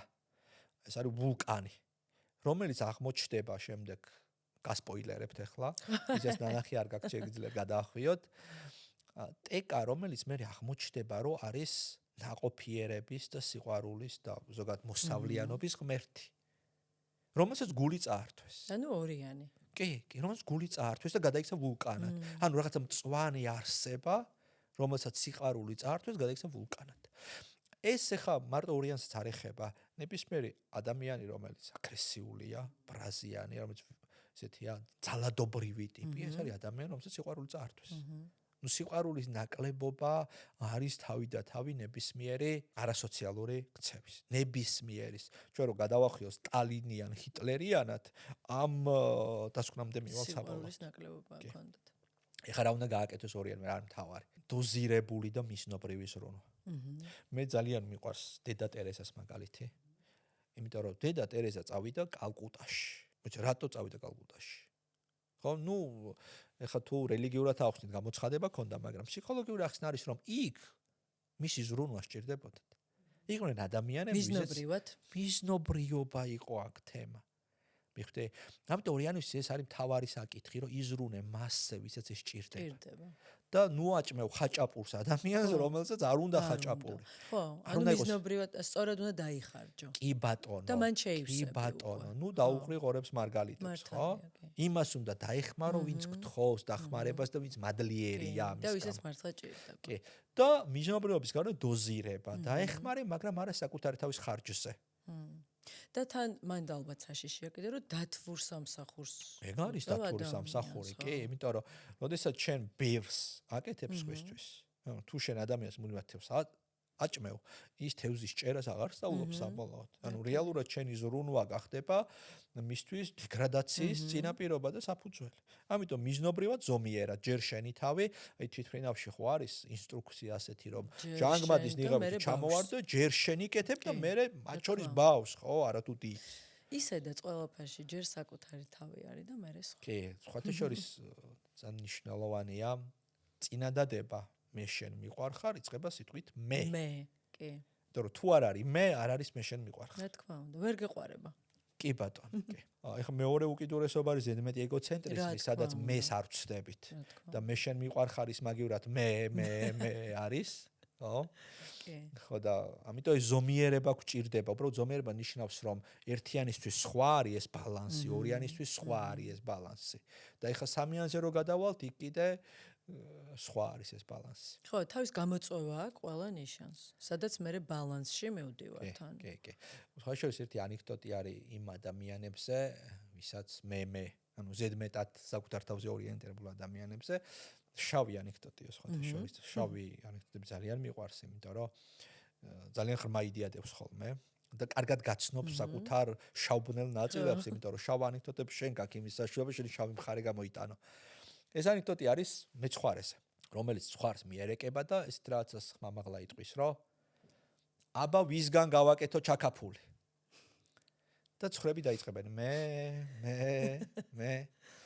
ამიტომ ზედმეტი ფოკუსი საკუთარ თავზე ხშირად ნიშნავს იმას, რომ ქვაფში აღმოჩნდება. კი. აი სამიანზე გადავედით, სადაც მე ძალიან აქტუალურია, იმიტომ რომ სამიანი არის ნარცისული სპექტრი. სხვა შორის ენიანიშნები შეგვიძლია პიროვნულ ნაშრომებთან უკავშიროთ, მაგალითად ერთიანი ობსესიური ტიპები არიან. ხო. მათი სიხისტე ხშირად ობსესიურ კომპულსიურ აშლობაში გადადის. ორიანები ისტერიულები. OCD, კი. ანუ OCD პედანტები, ხო. OCD-ის თემას მარტივად ხსნის ენიაგრამა და მარტივად გაძლევს გზას, როგორ მოაგვარო ეს საკითხი. და საინტერესოა ნახე, ერთიანი რომელსაც აქვს ძალიან ძლიერი თვითკონტროლი, რაც უფრო მეტად ცდილობს კონტროლს, მით უფრო მეტად ხდება უკონტროლო მის ცალკეული ნაწილები. ხო, ეს რა არის, რომ OCD რა არის, უკონტროლო ფიქრები, უკონტროლო ქცევა. რომ თავის თავად აკეთებ რაღაცებს. ამიტომ კონტროლს, კი ბატონო, კონტროლს როგორც მე მოასუსტებ, ეგრევე უკონტროლო აღარ არის ის. რა თქმა უნდა. ხო, ის აჯანყებული ნაწილი შემდეგ ინტერაქციაში შემოდის შენთან. და ორიანის ისტერია და ისტერიის მიზეზი რა არის? ხა წარმოიდგინე ადამიანს გადაყევიზეთ, ყველაფერი მასში ჩადე და იქიდან 0 რეაქცია. ცხადია, ამ ხელა დანაკარგი იწევს შენი ემოციებს აფეთქებას. და სამიანების შემთხვევაში გვაქვს საქმე ნარცისებთან. ნარცისიზმი ძალიან კარგად ხსნის ერთი ხუმრობა. ეს ხუმრობა არის ადამიანზე, რომელიც ქალს ეუბნება, რომ ყვავილებიო მოგწონთო? უკი შტებიო. გამარჯობა, მე ნარცისი ვარ. ხო, და ნარცისიზმის უკან დგას სინამდვილეში საკუთარი ღირებულებების არცოდნა, საკუთარ თავში დაუჯერებლობა, საკუთარ თავის არ სიყვარული. და ის რაც მე მინდა გარედან რომ ყველას მოვწონდე, ყველას უყვარდე, ყველა ტაში მიკრავდეს, ეს სწორედ ამის კომპენსირება. კომპენსირება, რა თქმა უნდა. კი. ფაქტიურად მე მინდა შენგან ის, რასაც საკუთარ თავს ვერ ვაძლევ, არ მიყვარს რა საკუთარი თავი, მინდა ეს შევივსო იმით რომ შენ გეყვარები, უსაზღროდ რაღაცა უპირობოდ და ასე შემდეგ. ხა სამიანთან ეს როგორ ვლინდება? ხო, სამიანთან ეს გამოიხატება იმაში, რომ ძალიან ორიენტირებულია შედეგზე, რომ ამისანაცვლოდ აღიარება მიიღოს. ძალიან ფოკუსირებული არის ეფექტის მოხდენაზე, ამიტომ უნდა იყოს ძალიან პრეზენტაბელური, ძალიან ესეთი ყველას რომ მოეწონება ისეთი, კონდეს უმაღლესი შედეგები ყველგან, იყოს საუკეთესო ცოლი, იყოს საუკეთესო დედა, იყოს საუკეთესო თანამშრომელი, უნდა კონდეს რაღაცა სოციალური აღიარება, ყველაზე მეტი ლაიქი, ყველაზე მეტი გული, ყველაზე მეტი კომენტარი, ყველაზე მეტი შეარე, მოიცავს ინფლუენსერები ძალიან ხშირად. ხო, ეგ უნდა მეთქვა ეხლა. ამ ფსიქოტიპის ადამიანები. მისი გამოწვევა რა არის? ხო, მისი გამოწვევა არის შინაგანი ღირებულებების განცდა. რას ნიშნავს შინაგანი ღირებულების განცდა? რომ მე თუ ჩემ შინაგან ღირებულებას გრძნობ, გარედან ამის დიდი დოზით მიღების აუცილებლობა აღარ მაქვს. რა თქმა უნდა. იმიტომ რომ ამის გარეშე სამიანი ხდება ადამიანი, რომელიც ვერ ისვენებს, ვერ დუნდება, მუდმივად რბოლაშია. მისი ცხოვრება არის დაუსრულებელი რბოლა. ერთ მწვერვალს მიაღწია, ხა მეორეს უნდა მეორე, ხა მესამე, ხა მეოთხე და ამას დასრული არ აქვს. შეიძლება გახდეს მილიარდელი, მაგრამ მაინც ბედნიერი არ არის. იმიტომ რომ სხვას უფრო მეტი აქვს. თვითკმარი ვერ გახდება. კი ბატონო, საერთოდ თვითმკმარობის თემა აქ საერთოდ არ დგას. ეს საკითხი საერთოდ არ დგას. სამიანზე ისეთი ხუმრობა არის, რომ იმდენად უყვარსო ყურადღების ცენტრში ყოფნაო, რომ პანაშვიძე თუ არის აუცილებლად მიცვალებული უნდა იყოს. და ქორწილში თუ არის აუცილებლად პატარძალი. ძალიან კაი. თვითონ არის ტრიალებს ხო, აი ხვდები ხო ქორწილში ვთქვათ, ხო რა ისეთი პატარძალზე კარგი კაბაროვაცია და თეთრიდან და უფრო ყურადღებას რო იქცევს, ხო. ძალიან მარტივი არის ინიანიშნების დადგენა ყოველდღიურ კომუნიკაციაში. ალბათ სამიანებს ეგრევე იცნობთ იმით, რომ საკუთარი მიღწევების დემონსტრირებას იწყებენ. ანუ საერთოდ არ გიკითხავს და ის გიყვება რას მიაღწია. ხო, საკუთარ თავს რო აქებს, ხო, ხშირად ადამიანი. რაში აქვს მაღალი შედეგები, დემონსტრირებას ახდენს ბრენდებით, ძვირფასი ნივთებით, საგნებით. და რას ამბობს ეს ყველაფერი ამბობს იმას, რომ მაგრწდობინე ჩემი სიძვირფასზე. იმიტომ რომ მე ამას ვერ ვგრძნობ. სტატუსი არის მნიშვნელოვანი. სტატუსი ძალიან მნიშვნელოვანია, რომ მე ვარ ცნობილი კალათბურთელის ცოლი მაგალითად. ან ჩემი მეუღლე არის წამყვანი პედიატრი საქართველოში. ეხლა იმიტომ რომ სტატუსი რა არის, რომ ის თუ დაფასებულია, ანუ მე შეიძლება დაფასებული არ ვარ, მაგრამ მე მყავს დაფასებული. ნახე? ანუ ცოლი ქმრის თემა ეს არის, რომ მე არ მაქვს, მაგრამ მე მყავს ის ვისაც აქვს. კომპენსაცია ხდება გარკვეულწილად. ეხლა რა შეეხება სამიანის ძლიერ მხარეებს? ეს არის ყველაზე მიზანსწრაფული ნიშანი. ეს არის ადამიანი, რომელიც თუ დაისახა მიზანს, ყველა შესაძლო ვარიანტს და გზას გამოსცდის, სანამ არ მიაღწევს. ეს არის ადამიანი, რომელიც ამით ცოცხლობს, ამით სუნთქავს. შესაბამისად ძალიან ხშირად ვიღებთ ხოლმე ასეთ სპორტსმენებს, რომელიც რეკორდებს ამყარებს, კრისტიანო რონალდო მაგალითად. ოპრა, რომელიც ყველა სატელევიზიო რეკორდი მოხსნა. ხო? გარი კასპაროვი, ნონა გაფრინდაშვილი ჩვენი. ის რომ ნონას ამხელა შედეგები აქვს, ეს მისი აი მიზანსწრაფული ხასიათის ამსახურება. ანუ მიზანი ამართლებს საშუალებად. წესებია მნიშვნელოვანი და არა მიზანი, სამიანთან მიზანია მნიშვნელოვანი. და ყველა საშუალება უნდა გამოვიყენოთ. ხაშორის სამიანები არიან ძალიან კარგი გაყიდვების სპეციალისტები, მარკეტერები, ტელეწამყვანები. იმიტომ რომ მარკეტინგის ფილოსოფია მთლიანად სამიანურ სტრატეგიაზე დგას. ეხლა ძალიან საინტერესო რას გამახსენდა მარკეტინგთან დაკავშირებით. პირველი რისერჩი ესეთი მასშტაბური ვინც გააკეთა, სწორედ სამიანი იყო, გაგიკვირდებათ და კლეოპატრა. და სამიანი როგორ უდგება, ნახე? როგორ უნდა მოვახდინო შენზე შთაბეჭდილება? ხა ერთიანი რას აკეთებს, რომ რავი წესები როგორც არის, ისე რომ ლამაზად ჩავიცვა, თუ სტუმრად ხარ, შესაბამისად გაგიმასპინძლდები, თუ შენი თანამშრომელი ვარ კონტრაქტში რა ვალდებულებებიც მე გავაკეთებ პირნათლად. სამიანის თემა არის რა, ნახე? კლიენტზე ცენტრირებული მარკეტინგი ქვია. ჯერ უნდა შევისწავლო რა მოგეწონება? რომ იმაზე მე ზემოქმედება და ვადაპტირდები შემდეგ შენ საჭიროებებზე და მოლოდინებს. ამიტომ შენთან შეიძლება ძალიან ხუმარა ვარ და მასთან ძალიან ჭკვიანი. და იმასთან ძალიან ინფანტილური და სუსტი. და ამასთან ძალიან ძლიერი. ამიტომ ხა ვიზუალი რო ნახოთ სამიანის, ნიღბები ხატია იქ. ანუ როლს თამაშობს, იმ როლს რაც საჭიროა. ხა რას აკეთებდა კლეოპატრა? კლეოპატრას ჰქონდა იმ დროისთვის, შესაბამისი მოსასმენი აპარატურა. ის თავის სტუმრებს უსმენდა, აკვირდებოდა, სწავლობდა მათ გემოვნებას, მიდრეკილებას, თავისებურებას და შემდეგ ერგებოდა მათ. და ამის საფუძველზე ის ძალიან დიდ შთაბეჭდილებას ახდენდა მათზე. ამიტომ ეხლა კითხვა რომ დავსვათ როგორ მოახერხა კლეოპატრამ რომ ორი სრულიად განსხვავებული ადამიანი მოახიბლა მარკუს ანტონიუსი რომელიც იყო რაღაცა გართობის მოყვარული თავქარიანი აი ესეთი შვიდიანური ხასიათის მქონე და იულიუს კეისარი რომელიც იყო ნარცისული ტიპი იმდენად ნარცისული რომ მაგალითად დაფნის გვირგვინს იმიტომ იხურავდა იდებდა თავზე რომ სიმელოტე დაეფარა რომელიც მზად იყო ვალები აიღო და დიდი წვეულებები გაემართა რომ ხალხის კეთილგანწყობა მოეპოვებინა აი ეს ორი განსხვავებული ტიპაში როგორ მოხიბლა თან ისე მოხიბლა რომ ჭვიდან გადაიყვანა მოერგო სამიანთან სხვა ტიპი იყო სამიანთან ის იყო ტიპი რომელიც მუდმივად უსწორებდა და მის ნარცისულ ეგოს კვებავდა და შვიდიანთან იყო მოთამაშე სხვა შორის ერთ-ერთი პირველი ალბათ ისტორიული ფაქტია დაფიქსირებული ქალის პაემანზე დაგვიანების. თუ რა თქმა უნდა ეს იყო კლეოპატრა. მას ჰქონდა შეხვედრა მარკუს ანტონიუსთან და მარკუს ანტონიუსი ერთ ციხესიმაგრეში იყო იმ დროს და სანაპიროს ესაზღვრებოდა და ტივით მივიდაო. და მთელი შოუ დადგა კლეოპატრამ. ეს ჰეროდოტი აღწერს თუ არ ვცდები. რომ კუბიდონები ბავშვები იჯდნენ რომ გვერდზე ლამაზი კაბა ეცვაო და მიუახლოვდა ამ სანაპიროსად მოტრიალდაო და წავიდაო. ანუ ეგრეთ წოდებულ ზამასკაში დატო. ეხლა გამომდინარე იქიდან როგორი ხასიათი ჰქონდა მარკუს ანტონიუსს თავგადასავალი და აზარტი და ავარდა უფრო ჟინი გაუმძაფრდა სულ. ეს რომ კეისარი იულიუს კეისართან გააკეთებინა და მოაჭრიდა კეისარი. და რომ ეგრევე მის ეგოს ურტყავ, ეგრევე გაუფასურებაა მისი.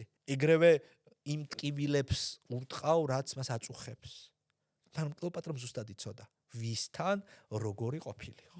ერთი საინტერესო ისტორია არის სამიანის პრობლემებზე, რომ სამიანი ერთის ძალიან ეფექტური და შთამბეჭდავია, ეს მის ძლიერი მხარეა, მაგრამ მისი მინუსი არის ის, რომ ნაკლებად სანდოა. ნაკლებად საიმედო. ეხლა კლეოპატრას ისტორიასაც მოუყვები და ერთ ხუმრობასაც. ეს ცოტა ინტელექტუალური ხუმრობა მოჭადრაკე სამიანზე. და ჭადრაკში ზოგადად ითვლება, რომ ყველაზე უფრო ესეთი სოლიდური არის, როდესაც დედოფალს წირავ და ასე იგებ პარტიას. ეს არის აი რაღაცა შედევრი არა. და ეს ხუმრობა არის მოჭადრაკე სამიანზე, რომელიც გოგონასთან ერთად სეირნობს პარკში. და ყაჩაღები დაესხმებიან თავს. ერთწუთიანი ფიქრის შემდეგ სამიანი გადაწყვეტს, რომ დედოფალი შეწიროს. ეხლა რა ხასიათია ეს, რომ მოქნილია რა. ცვალებადია ღირებულებები. კი, მომწონ ხარ, კარგი გოგო ხარ, მაგრამ ჩემი თავით და ჩემი სიცოცხლე უფრო. ეხლა კლეოპატრას შემთხვევაში რა იყო? კლეოპატრას შემთხვევაში ეს ისტორიულად დადასტურებული ფაქტი არ არის ვერსია ერთ-ერთი, რომ როდესაც რომში მოხდა გადატრიალება და მარკუს ანტონიუსს ძალაუფლება არ ჰქონდა და შესაბამისად მის მოკავშირე კლეოპატრასთან, მოკლედ რომის ჯარები შევდნენ ეგვიპტეში და ცხადია სიკვდილით დაშინენ ორივეს და კლეოპატრამ შეთავაზა მარკუს ანტონიუსს თავის მოკვლა. და ის ცნობილი ისტორია გველი და ნაკბენი. ეს ხუმრობაც არის ამას გამოთქმა, რომ როდესაც ადამიანი კვდებაო თავის ცხოვრებას წერტილს უსვავსო და კლეოპატრამ ორი წერტილი დაუსვა. და ახლა ამ ისტორიისთან, ამ ვერსიის თანახმად მარკუს ანტონიუსმა მოიკლა თავი, კლეოპატრამ ბოლო მომენტში გადაიფიქრა. იმიტომ რომ ამ ვერსიის მიხედვით მას სცადა რომის ახალი იმპერატორის მოეხიბლა, მაგრამ მან იცოდა რა უკვე კლეოპატრას ეს უინები არ წამოეგო ამაზე. ხო, ეს არის გამოწვევა. სამეთახეთ, მე არ მინდა ისე გაიგოთროს რაღაცა იარლიყია, რომ ორიანი აუცილებლად ესე ცუდად მოიქცევან ერთიან. ეს არის ჩელენჯი მისი. და პიროვნული ზრდა სწორედ ეს არის თითოეული ტიპაჟი ის, რომ ამ ჩელენჯს გაუმკლავდეს. რომ მაგალითად ერთიანმა შეძლოს ცოტა მოქნილი იყოს, ნაკლებად ხისტი იყოს, ნაკლებად მკაცრი იყოს, ხო. ორიანმა შეძლოს, რომ არ იყოს მახრჩობელა მზრუნველი და სამიანმა შეძლოს, რომ ცოტა უფრო მყარი ღირებულებები ჰქონდეს. ანუ ყველა ღირებულება არ ექვემდებარებოდეს გადაფასებას. რომ კი ბატონო, მე შენ ცოლად მოგიყვანე, იმიტომ რომ საუკეთესო არჩევანი იყავი ჩემთვის, მაგრამ ეხლა უკეთესი არჩევანი მაქვს, არ გადავერთო იქ, არამედ დავრჩე ერთგული იმისა, რაც არის. დავკმა, აი ნახეთ ეს სამნიშნავია, დავკმაყოფილდე იმით, რაც მაქვს. წავიდეთ 4-იანზე. წავიდეთ. 4-იანები ინდივიდუალისტები არიან, ეს არის ყველაზე უფრო შემოქმედებითი ენიანი ჟანი. ეს არის ყველაზე უფრო მხატვრები, პოეტები, რაღაცა მწერლები ძალიან ხშირად, ადამიანი, რომელიც ძალიან ემოციურია, ადამიანი, რომელიც საოცარი ფანტაზიის უნარი და ადამიანი, რომელსაც შეუძლია ნებისმიერი ფანტაზია გააცოცხლოს. ეს არის ადამიანი, რომელიც ცდილობს, რომ განსხვავებული რაღაცა შექმნას. ხელოვანი. ხელოვანი კი. ეს განსხვავებულობა შეიძლება ყოველდღიურ ცხოვრებაში ჩანდეს იმით, რომ ცოტა ეპატაჟური იყოს. ჩანდეს იმით, რომ ცოტა ექსცენტრული იყოს. ან მეორე შემთხვევაში ეს ყველაფერი გადავიდეს შემოქმედებით არეალში, სალვადორ დალი შეგვიძლია ვიღოთ მაგალითად. ხო? როგორი ექსცენტრიულია, ოღონდ მხატვრობაშია ეს ყველაფერი გადასვა. შეიძლება ეს ყველაფერი პირად ცხოვრებაში გადავიდეს. რეალურად ესე ცხოვრობდა კიდევაც. კი. ეხლა თუ შემოქმედებაში გადავიდეს, კარგი ვარიანტია, მაგრამ თუ რეალურ ცხოვრებაში ეს უკვე პრობლემად არის. მოვიყვებით მაგალითი. რაც უფრო შორს ხარ, მით უფრო ვტკბები, მე შენში მიყვარს ოცნება ჩემი. ხო, ძალიან ლამაზი ლექსი. მაგრამ რეალურ ცხოვრებაში რომ გადავიტანოთ ეს სასაშინელება არის. ხო, ტანჯო. ეს არის მაზოხიზმი. რა თქმა უნდა. მე ბედნიერი ვარ, მაშინ როცა მტკივა. ანუ რაც უფრო შორს ხარ, მით უფრო ვტკბები, ეს არის რაც უფრო მშია, მით უფრო ვტკბები, რაც უფრო მცივა, მით უფრო ვტკბები, რაც უფრო მირტყავ, მით უფრო ვტკბები. მაზოხიზმი. ხო, უკიდურესი ვერსია ოთხის მაზოხისტი. ჩვენ გვაქვს რეალური მაგალითებიც, როცა ოთხიანი ამას აკეთებს. ხელოვნურად ქმნის სიშორეს. რატომ? იმიტომ რომ მისთვის სტანდარტული ახლო ისეთი საყოფაცხოვრებო ურთიერთობა არ არის საინტერესო. არ არის საინტერესო. იქ ემოციებით ვერ იკვებება, ოთხის ემოციების სჭირდება საზრდოდ. ტენენტი გრანელის ისტორია ასეთი. ტენენტი გრანელი უყვარდა ერთ-ერთ ქალს, ჩაფარიძე იყო ეს ქვარი გვარად, უკრაინაში იყო გათხოვილი. აი ცნობილი ლექსი ჩემი გული უფრო გამალებით სგერშენს მოლოდინში, ტენენტი ამ ქალს მიუძღვნა და კიდე ბევრი კარგი ლექსი. და ნუ ეს ქალი აღფრთოვანებულია ტენენტი და შორდება ქმარს ჩამოდის თბილისში, უკრაინიდან. და ქელბაქიანი იგონებს, ტენენტის მეგობარი იყო, რომ ისო ქალიო რიო ჩემოდნით და ჩამოვიდა მატარებლის სადგურზეო. ტენენტიო მივიდაო, ხელი ჩამოართვა და წავიდაო. არ უნდა რეალურ ცხოვრება, არ უნდა და რუტინა და ეს ქალიო ტირისო ხა მე ტერენტის გავეკიდო ეს და ვერ გავიგე. რა მოხდა? მოხდა ის რომ ტერენტის ეს უნდათ. სიყვარული ტანჯვა უნდათ. ხო, არ უნდა და ჩვეულებრივი ცხოვრება. ჩვეულებრივი ის რომ რაღაცა ერთი დიდი ბედნიერი ოჯახი მისი არ არის. არ არის. საფრი ემოციები ამაში არ არის. ეხლა ოთხიანები გამომდინარე იქიდან რა განვითარების მენტალურად ამთერების ზონაში არიან, მით უფრო დიდი დოზით აქვს ეს. გაიზარდება ეს შემცირდება და შემოქმედებაში გადავა. პირიქით მოხდება და ეს ყოველდღიურ ცხოვრებაში გამოჟონავს და შექმნის დრამებს, ხელოვნურად შექმნის. რომ ამის საწვავი რეალურად ეს არის. ეს არის მისი საწვავი. ერთი კარგი ანეკდოტია ოთხიანზე, ოთხიან ბავშვზე, რომელსაც დედა დამალობანას ეთამაშება. და დამალობანა რა არის, რომ დაიმალა და აბა სად არის დედიკო? აი აქ არის დედიკო. დაიმალა სად არის დედიკო? აი აქ არის დედიკო. და ეს ბავშვი გაიზარდა და ფსიქოთერაპევტთან არის სესიაზე. და ამ ამბავს იგონებს და ეხ როგორ იგონებს. ბავშვობაში დედას იშვიათად ვნახულობთ. გადრამა ქვია. ოღონდ ეხლა რა არის მნიშვნელოვანი? დრამა ჩვენთვის არის, თორემ მისთვის ეს არ არის დრამა, ესე აღიქვამს. ანუ ის მომენტი, როცა დედა არ იყო მისთვის ემოციურად დამტკივნეული იყო. მიხვდით? ამიტომ ოთხიანები როდესაც მძაფრად რეაგირებენ რაღაცაზე, ეს მისთვის ძალიან ნამდვილია. სხვისთვის გადაჭარბებული რეაქცია, მაგრამ მისთვის ეს არის, აი როგორც ეხა დრამა queen-ებს რო ეძახიან, ესე იგი. და დრამა king-ესაც მათ შორის. ოთხიანი. ეხა როგორ შეიძლება შექმნას ხელოვნურად ოთხიანმა ეს? თუ მოაკლდა რა, თუ მოაკლდა განცდა, რომ ის განსხვავებულია, თუ მოაკლდა შეგრძნება, რომ ის თვალსაჩინოა. ეხა რატო აკეთებს ამას? იმიტომ რომ შესამჩნევია უფრო.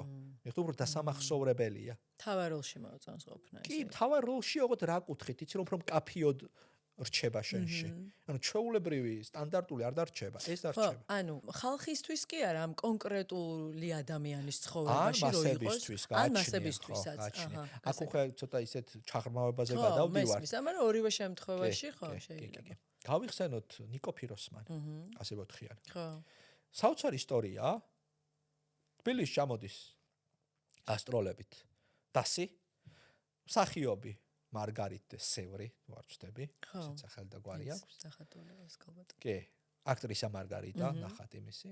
და ნიკო ყიდის თავის დუქანს, ერთადერთი შემოსავლი. აი ხა დაახლოებით ეს არის რომ ჩვენმა მაყურებელმა რომ გაყიდოს საცხოვრებელი სახლი. ან რა ვიცი, კომერციული ფართი, რომლის ქირითაც ოჯახი ცხოვრობს. რატომ ყიდის რომ ურმებით ვარდები აჩუქოს ამ ქალს? რომელიც შეხვედრაზე იბარებს და ის შეხვედრაზე არ მიდის. აი ლოგიკა რა არის, რატო შებეს გააკეთო? იმიტომ რომ ეს არის ძალიან დრამატული ისტორია. ეს არის ემოციების მომტანი რამ. თითქოს წინასწარ იცის თა რო არ მივა.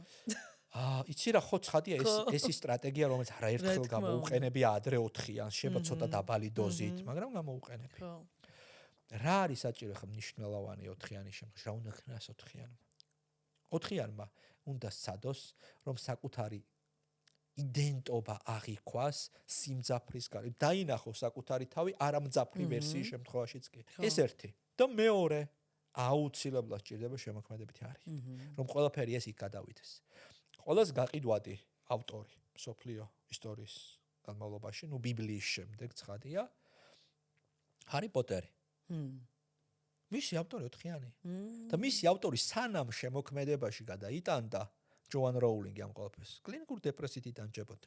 იმიტომ რომ ყველა ეს დრამა რაც იქ ხდება და ეს აი ეს უცხულებისა და ჯადოქრების დაპირისპირება, დრამატული ომი, მასში ხდებოდა, ხო. თუ ცხადია აჭამდა ანგრევდა შიგნიდან.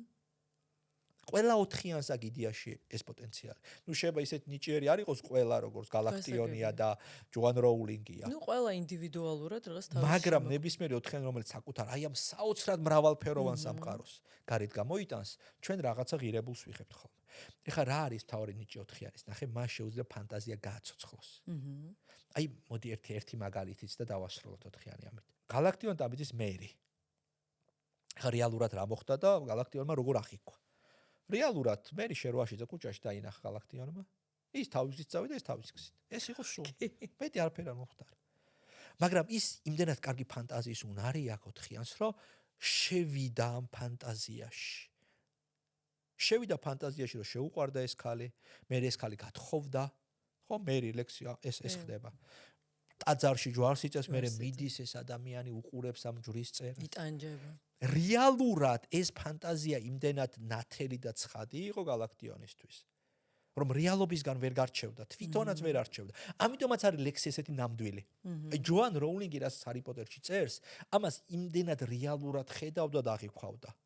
როგორც ნამდვილი, აი ყოველდღიურ ცხოვრებაში რო ხედავ, ისეთი ამბავი. აი ეს ნიჭი აქვს 4-იანს, რომ ნებისმიერ ფანტაზიაში თაბერავს სულს, ნებისმიერ ფანტაზიას ემოციებით გააცოცხლებს და ასე იქნება შედევრები. აი რატო არის კარგი ნახატი, აი რით ვარჩევთ შედევრს ჩვეულებრივ ნახატისგან. სწორედ ამით ის ცოცხალია.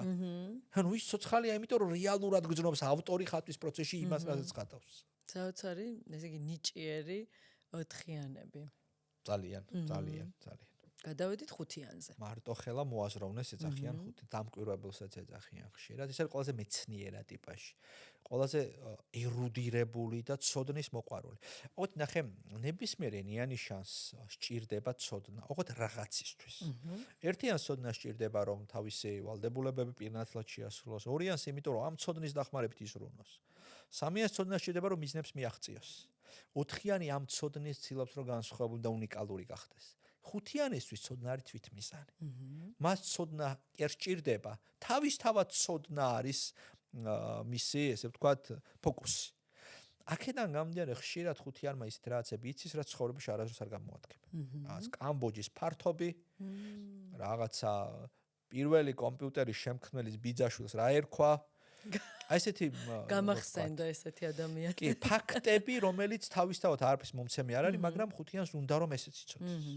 ეს არის ადამიანი, რომელიც მარტო ხელა იმიტომ რომ ცდილობს რომ იზოლირდეს და მეტი დრო შემეცნებას დაუთმოს. რაღაცის შეცნობა. არ უყურს ინფორმაციის გაზიარება, ნაკლებად კომუნიკაბელური, მეცნიერები არიან. კონტაქტურია, ნაკლებად ემოციურია. ნუ პირველ რიგში ალბათ ისააკ ნიუტონი უნდა გავიხსენოთ. უდიდესი მეცნიერი, გრავიტაციის კანონის აღმომჩენი და არა მარტო.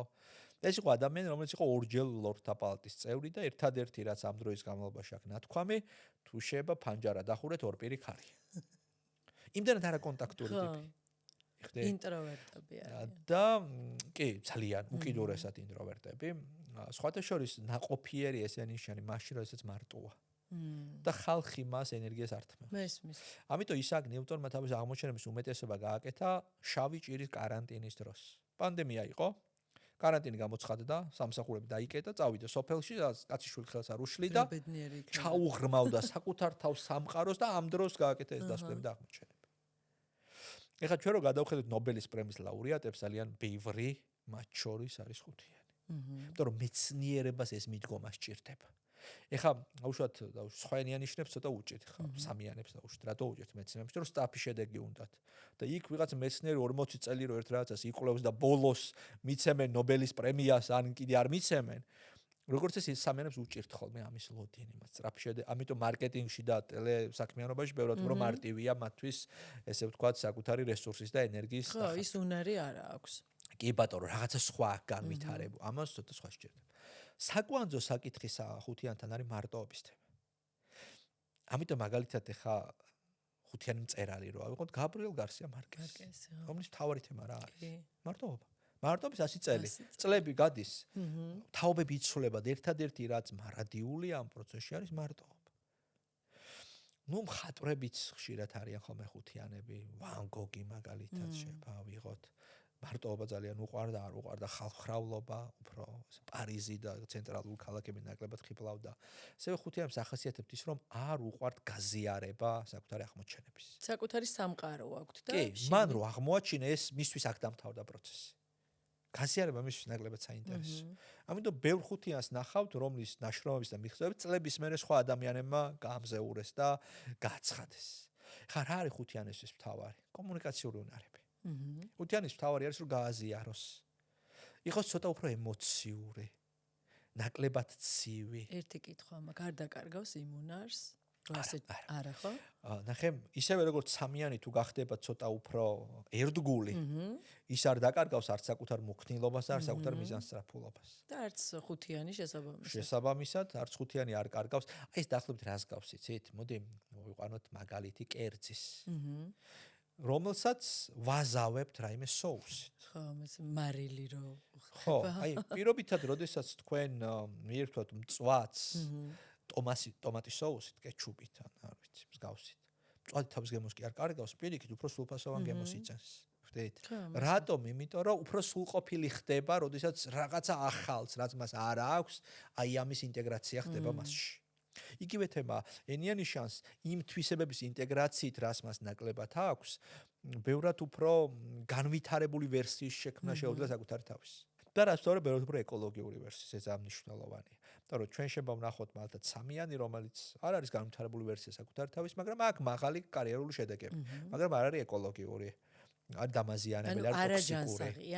ჭყალებში ხა თანამედროვე ფსიქოლოგია ნაკლებად იყენებს ასეთ ტერმინებს ჯანსაღი, არა ჯანსაღი. უფრო არა ეკოლოგიური, უფრო ისეთია, უფრო ჰუმანური სიტყვა, ვიდრე ჯანსაღი და არა ჯანსაღი. უთიანი შემთხვევაში ეს არის. ერთი ესეთი ხუმრობა არის, ფილმიდან არის თუ არ ვცდები, რომ ხუთიანს ეუნებიან, ხო გიყვარვარო, დიდი ხანია არ გითქვია ჩემს, რომ გიყვარვარო. და უთიანი პასუხობს, ერთხელ ხო გითხარიო, თუ რამე შეიძლება გაგაგებინებ. ნახე, მათემატიკური ლოგიკაა ეს. და ხუთიანი მათემატიკური ლოგიკით უდგება სიყვარულსაც. არის ერთი ხუთიანი ნობელის პრემიის ლაურეატი, რომელმაც სიყვარულის ფორმულაც კი შექმნა. მთელი ერთ გვერდზეა გაწერილი ეს ფორმულა. მე ეს ფორმულა ნანახი მაქვს, ბევრი ვერაფერი გავიგე, მაგრამ ფორმულა არსებობს. რატო? იმიტომ რომ აქაც მათემატიკური ლოგიკა აქვს. ხო, ესე ხედავს სიყვარულს. ესე ხედავს ის ესე ციფრებით ხედავს და ფორმულებით ხედავს და სტრუქტურას ეძებს. ამიტომ პირად ურთიერთობაშიც ხუთიან სჭირდება რა ავტონომია სჭირდება დიდი დოზით. რომ ჩემი სივრცე მაქვს და ზედმეტად არ მე რა რო ცოლ-ქმარი ვარ, შეიძლება ცალ-ცალკე გვეძინოს. შეიძლება რაღაცა გარკვეულ კვირის გამო ურშაბათობით შევხვდეთ ერთმანეთს. შეიძლება ქორწილის წინა დღეს გითხრა მხოლოდ მიყვარხარ. უფრო ტვინი თუ ყვარს? ტვინი, ხო, სახად ის არ არის ემოციური ტიპაჟი, ეს რაციონალური ტიპაჟი. სამაგეროთ ხუთიანებს ძალიან მაგრებიან ტექნოლოგიებში და ჩვენ ვავიღოთ ტექნოგიგანტები, ილონ მასკიდან დაწყებული, ბილ გეიტსი დამთავრებული, ყველა ამ ფსიქოტიპის ადამიანი. ყველა ეს რაციონალური და ესეთი. კი. ვინ კიდე? Google-ის შემქმნელი ლარი პეიჯიც ხუთიანია, ასევე. კი ბატონო, ნუ ალბერტ აინშტაინი შეიძლება, ნიკოლა ტესლაც ხუთიანის და ოთხიანის ადამიანები არიან. იცი რა, ყველა ენიანიშანი აქვს თავისი ნიჭი, ხო. ოღონდ ნახე, უნდა გავყოთ, ნიჭი საერთოდ სხვა არის. ეს არის ხასიათი. ეს არის გარკვეული თავისებურებები. რომელიც ვლინდება მერე რაღაც. რომელიც შეიძლება გამოვლინდეს კონკრეტულ ნიჭში ან არ გამოვლინდეს ნიჭში, მაგრამ ამას არ აქვს გადამწყვეტი მნიშვნელობა, იმიტომ რომ მე მგონია რომ ბევრად უფრო მნიშვნელოვანია ხასიათი ვიდრე ნიჭი. ხო, იმიტომ რომ ამ ხასიათით მე შენ რაღაც მიდრეკილებები გაქვს, მე იმაზე უფრო ფოკუსს აკეთებ, კონცენტრაცია და მე ანუ რა შეიძლება რომ გავყოთ კარგად. ნახეთ, ნებისმიერი 4-იანი დაწერს კარგ ლექსს. რატომ? იმიტომ რომ ლექსის წერის პრინციპი რა არის? ტიციან ტაბიძემ ახსნა. მე არ წერ ლექსებს, ლექსი თვითონ წერს. ეს რა არის? რომ იმდენად დიდი არის შენში ემოციები, რომ იღვრება. კი. მაგრამ galaktionivit კარგი რითმები შეიძლება ყველამ არ შექმნას. ეხლა ეს არის განსხვავება. ნებისმიერ კარგი ლექსია, მაგრამ შეიძლება ეს არ იყოს რაღაცა შოთა რუსთაველია galaktion ტაბიძე არის. ხო, აი ნიჭს უკვე ამას ვეძახ. ნიჭი უკვე ეს არის რამდენად ეფექტურად გამოიხატება შენი ეს ხასიათის თვისებები. მოდი გადავიდეთ 6-იანზე. გადავიდეთ. 6-იანი ყველაზე ისეთი არაორდინალური. იმ გაგებით რომ ის არაერთმნიშვნელოვანი ტიპაში. სკეპტიკოს ლოიალისტს ეძახიან. ეს არის ყველაზე ერთგული ენიანი შანი ერთის მხრივ და მეორეს მხრივ ყველაზე ეჭვიანი. ხო. და ეს ორი მხარე ერთმანეთს აბალანსებს. ნახე, ის არის ლოიალური იმის მიმართ, ვინც მისი სკეპტიციზმის ტალღა უკვე გაიარა და ყველაფერი რაც ახალი იმის მიმართ სკეპტიკური. ეს არის ტიპაჟი, რომლის ფოკუსიც არის საფრთხეებზე და რისკებზე. ამიტომ ძალიან ხშირად ამ ტიპაჟისგან გაიგებ ნებისმიერ ახალ ინიციატივაზე, რო არ გამოვიდეს რა შვები. აი ვარჯიშს იწყებ. ყესები რო დაიჭიმო. რო გაცივდე, ისეთი ტრენერი რო შეხვდეს არაკომპეტენტური და პირიქით რაღაცა დაგიზიანდეს. ხა შენ გონია წონაში დაიკლებ? ხო, არც მომაფიქრდება ეხა მე ეს. კონკრეტული მაგალითების მოყვანა, რომ ვიღაცა ჯუმბერი დაიწყო და დედა ეტირა ბოლოს. ხო, რაღაც ნეგატივზე ფოკუსირება, უფრო შემთხვევებზე, რისკზე. ანუ მისი უნარი არის რისკების პრევენცია, მისი მიდრეკილება ეს არის. და გაიხსენებს ყველა რისკს, რაც კი შეიძლება არსებობდეს. კი. ეხლა თუ 6-იანი უფრო განვითარებული ვერსია, ეს რისკები საბოლოოდ რაციონალური.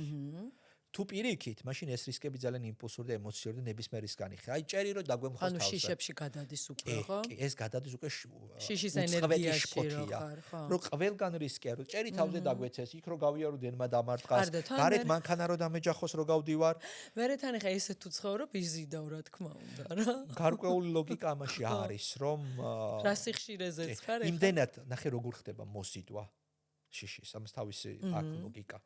რომ იმდენად აუტანელი არის ადამიანისთვის საფრთხის მოლოდინი, რომ საფრთხის ლოდინს მას ურჩევნია რომ ეს დადგეს. დაემართოს, მალე მოხდეს. კი ბატონო, ანუ სიკვდილის ლოდინს, ანუ ყველაზე აუტანელი სიკვდილის მოლოდინია, თორემ სიკვდილი არ არის პრობლემა, იმიტომ რომ დიდი ალბათობით ან სადღაც ხვდები 60-ში ან ჯოჯოხეთში ან არც ფერები არ ხდება, დაიძინებ არ გაიგო. მაგრამ ის მოლოდინი, ის მომენტი რომ აი ხა მოვა, აი ეს არის ძალიან აუტანელი. ეს მოზიდვა ეგრეთ წოდებული, აი ამას გულისხმობს საკუთარ თავში ზუსტად. ეხა 6-იანები არიან როგორი ტიპები, იცი რომ რაღაცაში არიან ძალიან ჩართულები. ანუ ლოიალობა ამაში გამოიხატება, რომ თუ რაღაც ერთგულია, ბოლომდე ამის ერთგულია, ბოლომდე ამაშია. მოდი რამდენიმე მაგალითი მოვიყვანოთ. მაგალითად ცნობილი მწერალი აინ რანდი. ძალიან ცნობილი ამერიკელი მწერალია, რაციონალურ ეგოიზმის შემქმნელი. ობიექტივიზმის ფილოსოფიის შემქმნელი. ეს არის მწერალი, რომელიც იმდენად ერთგული იყო საკუთარი ფილოსოფიის, რომ წერტილ მძიმის შეცვლის უფლებასაც კი არ აძლევდა არავის და ინტერვიუს დროს კითხვის დასმის უფლებას არ აძლევდა, მონოლოგები ჰქონდა მარტო. იმდენად აი ამის იქით არაფერი არ არსებობდა. ზიგმუნდ ფროიდი ასევე 6-იანი იყო. და ზოგადად 6-იანს ახასიათებთ ავტორიტეტების მიმართ სპეციფიური დამოკიდებულება. ისინი ან ირჩევენ ავტორიტეტს და მას ეჯაჭვებიან, ან თავად ქმნიან ავტორიტეტს. ხა ფროიდმა და აინ რანდმა შექმნეს. ფროიდმა ფსიქოანალიზს შექმნა. და ამიტომ იყო ესეთი მძაფრი რეაქცია რო ქონდა ყველას მიმართ, ვინც ოდნავ მაინც გადაუხვევდა. ძალიან დოგმატურები არიან 6-იანები. ეხლა ავტორიტეტების მიმართ დამოკიდებულებას რაც შეეხება ძალიან საინტერესოა, მაგალითად ჩვენ რო ჩავრთოთ ფილმები განგსტერებზე, ყოველთვის არის ხოლმე 6-იანი, რომელიც არის მარჯვენა ხელი ამ განგსტერის. იმიტომ რომ ძალიან ერთგულია. ვერ გატეხავ 6-იანს. კუბოს ფირცრამდე გიერდგულებს. ის არ გაგცვლის უკეთეს ვარიანტში. აქ შეგვიძლია ჩვენ გავიხსენოთ, მე ძალიან მიყვარს ეს კაცი, ტიგრან პეტროსიანი. საქართველოში დაბადებულ გაზრდილი სომეხის წარმოშობის მსოფლიოს ჩემპიონი ჭადრაკში. რით იყო ის განსხვავებული? ყველა მოჭადრაკე თითქმის ყველა თამაშობს ჭადრაკს ფილოსოფიით, როგორ დავაშამათოთ მეტოქის მეფე. პეტროსიანს ხანაერად ფიქრობდა. ის ფიქრობდა, როგორ დავიცვა ჩემი მეფე ჟამათისგან. ანუ მისი აზროვნება იყო, როგორ გავანეიტრალო საფრთხეები. ამიტომ ითვლება დაცვითი ჭადრაკის სტილის ხო, საერთოდ სხვა ის არის აზროვნება. და ბობი ფიშერი ამბობდა, სოფლიო ჩემპიონი ასევე, რომ რაც არ უნდა გეგმა ჰქონდესო და რაც არ უნდა სვლა გააკეთო, პეტროსიანმა 20 სვლით ადრე იცის, როგორ გადაარჩინოს მეფე დაშავებისგან. როგორ დაიცვას თავი. და ძალიან საინტერესო ამ კონტექსტში რომ განვიხილოთ, მაგრამ დარი ერთი პარტია მაქვს ნანახი საჭადრაკო, პეტროსიანი და გარი კასპაროვი. ასპაროვი ერთ-ერთი ყველაზე ქარიზმატული მოთამაშეა, ელეგანტური, საოცარი შეტევა და ერთი სიამოვნება მის პარტიებს ყურებ.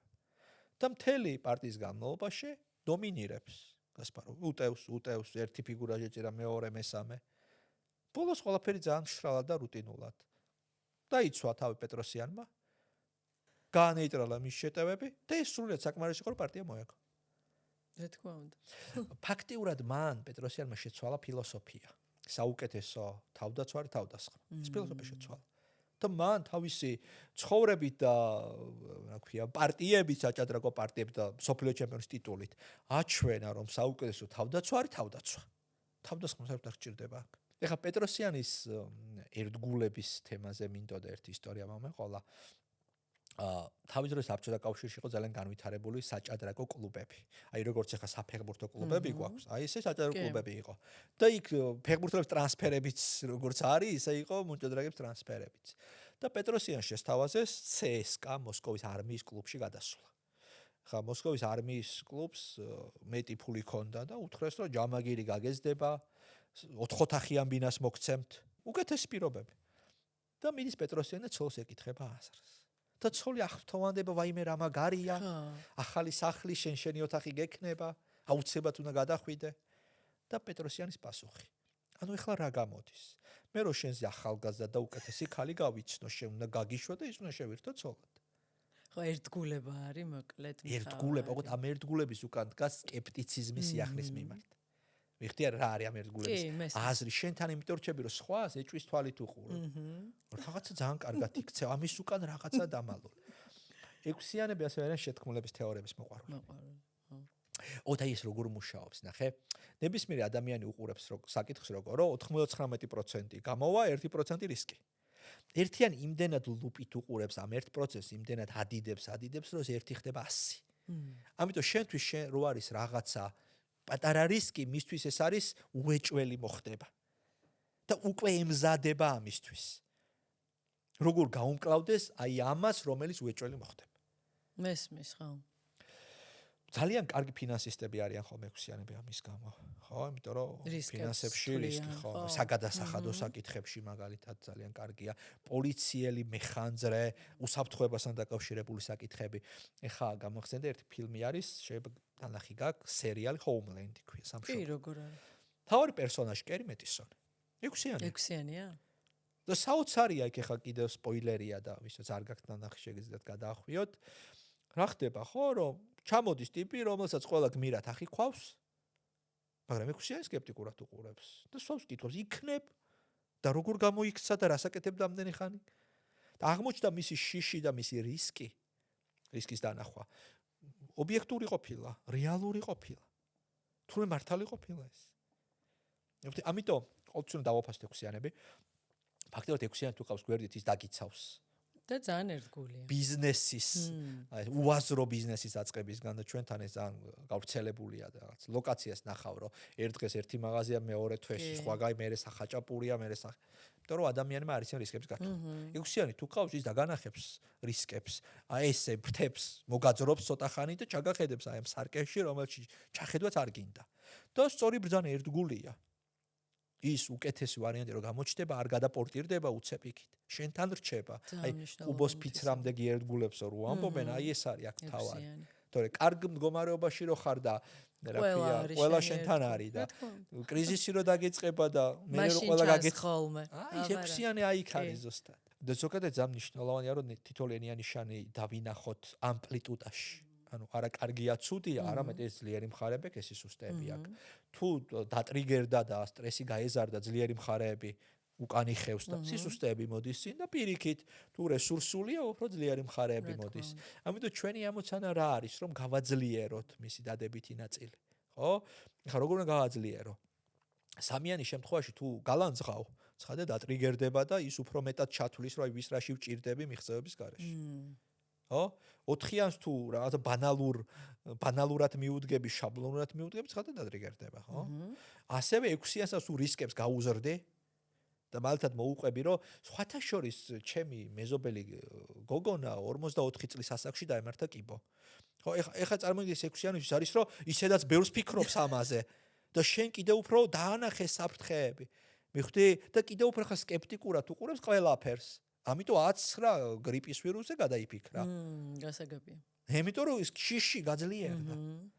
ამის ნაცვლად შენ შეგიძლია 6-იანს ან რაციონალურად გაუნეიტრალო რისკები, არა თუ ირაციონალური რისკებია, მაშინ იუმორით, სიმსუბუქით. ანუ სამყაროს ნდობა აკლია 6-იანს. 6-იანს სამყაროს ნდობა აკლია საკუთარი თავის. შიშის საფუძველი რა არის, რომ საფრთხე დიდია და მე პატარა ვარ. ეს ნიშნავს მე პატარა ნიშნავს საკუთარ თავს არ ენდობი. ამიტომ აქ იყო პატარად და ურესურსოდ, ანუ განა ესე აქ იქაო, რომ რაც არ უნდა იყოს დავძლევ და გადალა. უსუსო ვერ გავონკლავთ. და საფრთხე დიდია და სამყარო ერთი დიდი საფრთხეა ნიშნავს იმას, რომ შენ სამყაროს აქ იქაო როგორც მტერს, როგორც ნეგატიურად განწყობილ შენ. ნდობის ფაქტორი. ეხლა ეს რაზეა დამოკიდებული? ეს არის დამოკიდებული ბავშვებს გამოცდილებას. რა თქმა უნდა. ყველაფერი. კი, როგორ წარმოგიდგენ შენ რომ დაიბადე, შენ ყავდა გიდი, რომელმაც სამყარო გაგაცნო. მშობელი არის გიდი. მან თუ დაგანახა სამყარო როგორც საფრთხე და რისკის შემცველი, ცხადია შენ სამყაროს ასე აღიქვავ და მან თუ დაგანახა სამყარო როგორც კეთილგანწყობილი, ნუ შესაბამისად აღქმაც ანალოგიური. ეხლა ეს შეიძლება მე დაკორექტირდეს, მაგრამ როგორც ეს ფუნდამენტი, რომელიც დედამ ჩაყარა, დიდ გლობალურ ცვლილებებს არ განიცდის. კოსმეტიკურს კი. კი, ზუსტად. გადავიდეთ 7-იანზე, ყველაზე მხიარული, ყველაზე პოზიტიური, ყველაზე ლაღი, ყველაზე თავისუფალი. ეს არის ნიშანი, რომლითაც სამყარო არის სწორედაც რომ სიამოვნების ადგილი. ეს არის ნიშანი, რომელიც არის ფოკუსირებული იმაზე, როგორ გაატაროს დრო კარგად. როგორ გაერთოს. ჰედონისტია? დაახლოებით კი, ჰედონიზმთან ახლოს არის. ანტიერთიანი ამ გაგებით. თუ ერთიანი არის ვალდებულების ტიპი, 7-იანი არის სიამოვნების. 7-იანი და ერთიანი პარტნიორები ვერ იქნება. იცი რა, მე ვიცნობ რამოდენიმეს. გარკვეული ჩელენჯები აქვს, ყველა ნიშანს აქვს გარკვეული ჩელენჯები და გარკვეული რესურსი. ეს ცალსაღად ვერ ვიტყვით ის ამასთან ვერ იქნება. ვიღაცებს მეტი ჩელენჯი აქვს, ვიღაცებს ნაკლები, მაგრამ ყველას აქვს გარკვეული რესურსი, რომელზეც შეიძლება ურთიერთობა აიწყოს. შანსი ყველას აქვს. კი ბატონო, თავარია შენ იცოდე შენი ხასიათი კორექტირება შეძლო და პარტნიორმაც ანალოგიურად. განვითარებულები თუ ხართ, ალბათ უფრო მეტი შანსი გაქვს. თავისთავად, იმიტომ რომ განვითარებული ნიშნავს, რომ სიტუაციურად იყენებ. ანუ განვითარებული 7-იანი როგორი ტიპია, იცი ძალიან მხიარული, პოზიტიური, თავისუფალი და კრეატიული. ამავდროულად განვითარება ნიშნავს იმას, რომ უპასუხისმგებლო არ არის. მოდი მოვიყავთ მაგალითი. ცოტა ისეთი უკიდურესი ვერსია 7-яნის არის დიაგო რივერა. გიგია ესეთი მხატვარი, მექსიკელი. ფრიდა კალოს ქმარი. იმდენად იმპულსური ტიპი იყო. ქმრის სახელაგვარი არ ვიცოდი. ხო. ისე ფრიდა კალოსზე ნანახი მაქვს ფილმი ავტობიოგრაფიას და მახსოვს მისი იმპულსურობა და ფრიდა კალოს ესე იგი დრამები მე ის 4-იანი იყო. კი. იმდენად იმპულსური იყო, რომ თავს არაფერზე უარს არ ეუბნებოდა. მათ შორის თავისუფლად შეიძლება დაწოლილიყო ფრიდა კალოს დასთან. კი. ნებისმიერ ნატურისტთან. უნდა აკეთებს ტიპი. სხვათა შორის ახლა მეორე რაკურსიდან რო შევხედოთ. მას ყავდა პირველი ცოლი, ბელოვა იყო გვარად. თორსა ნატალია ბელოვა, ანგელინა ბელოვა და ბელოვა ეს რაც ამბობს რივერაზე, რომ მე ომას მივეციო ყველაფერიო, რაც შეიძლება ქალმა კაცს მისცესო და მან გამიკეთა ყველაფერი ცუდი, რაც შეიძლება კაცმა ქალს გაუკეთოს.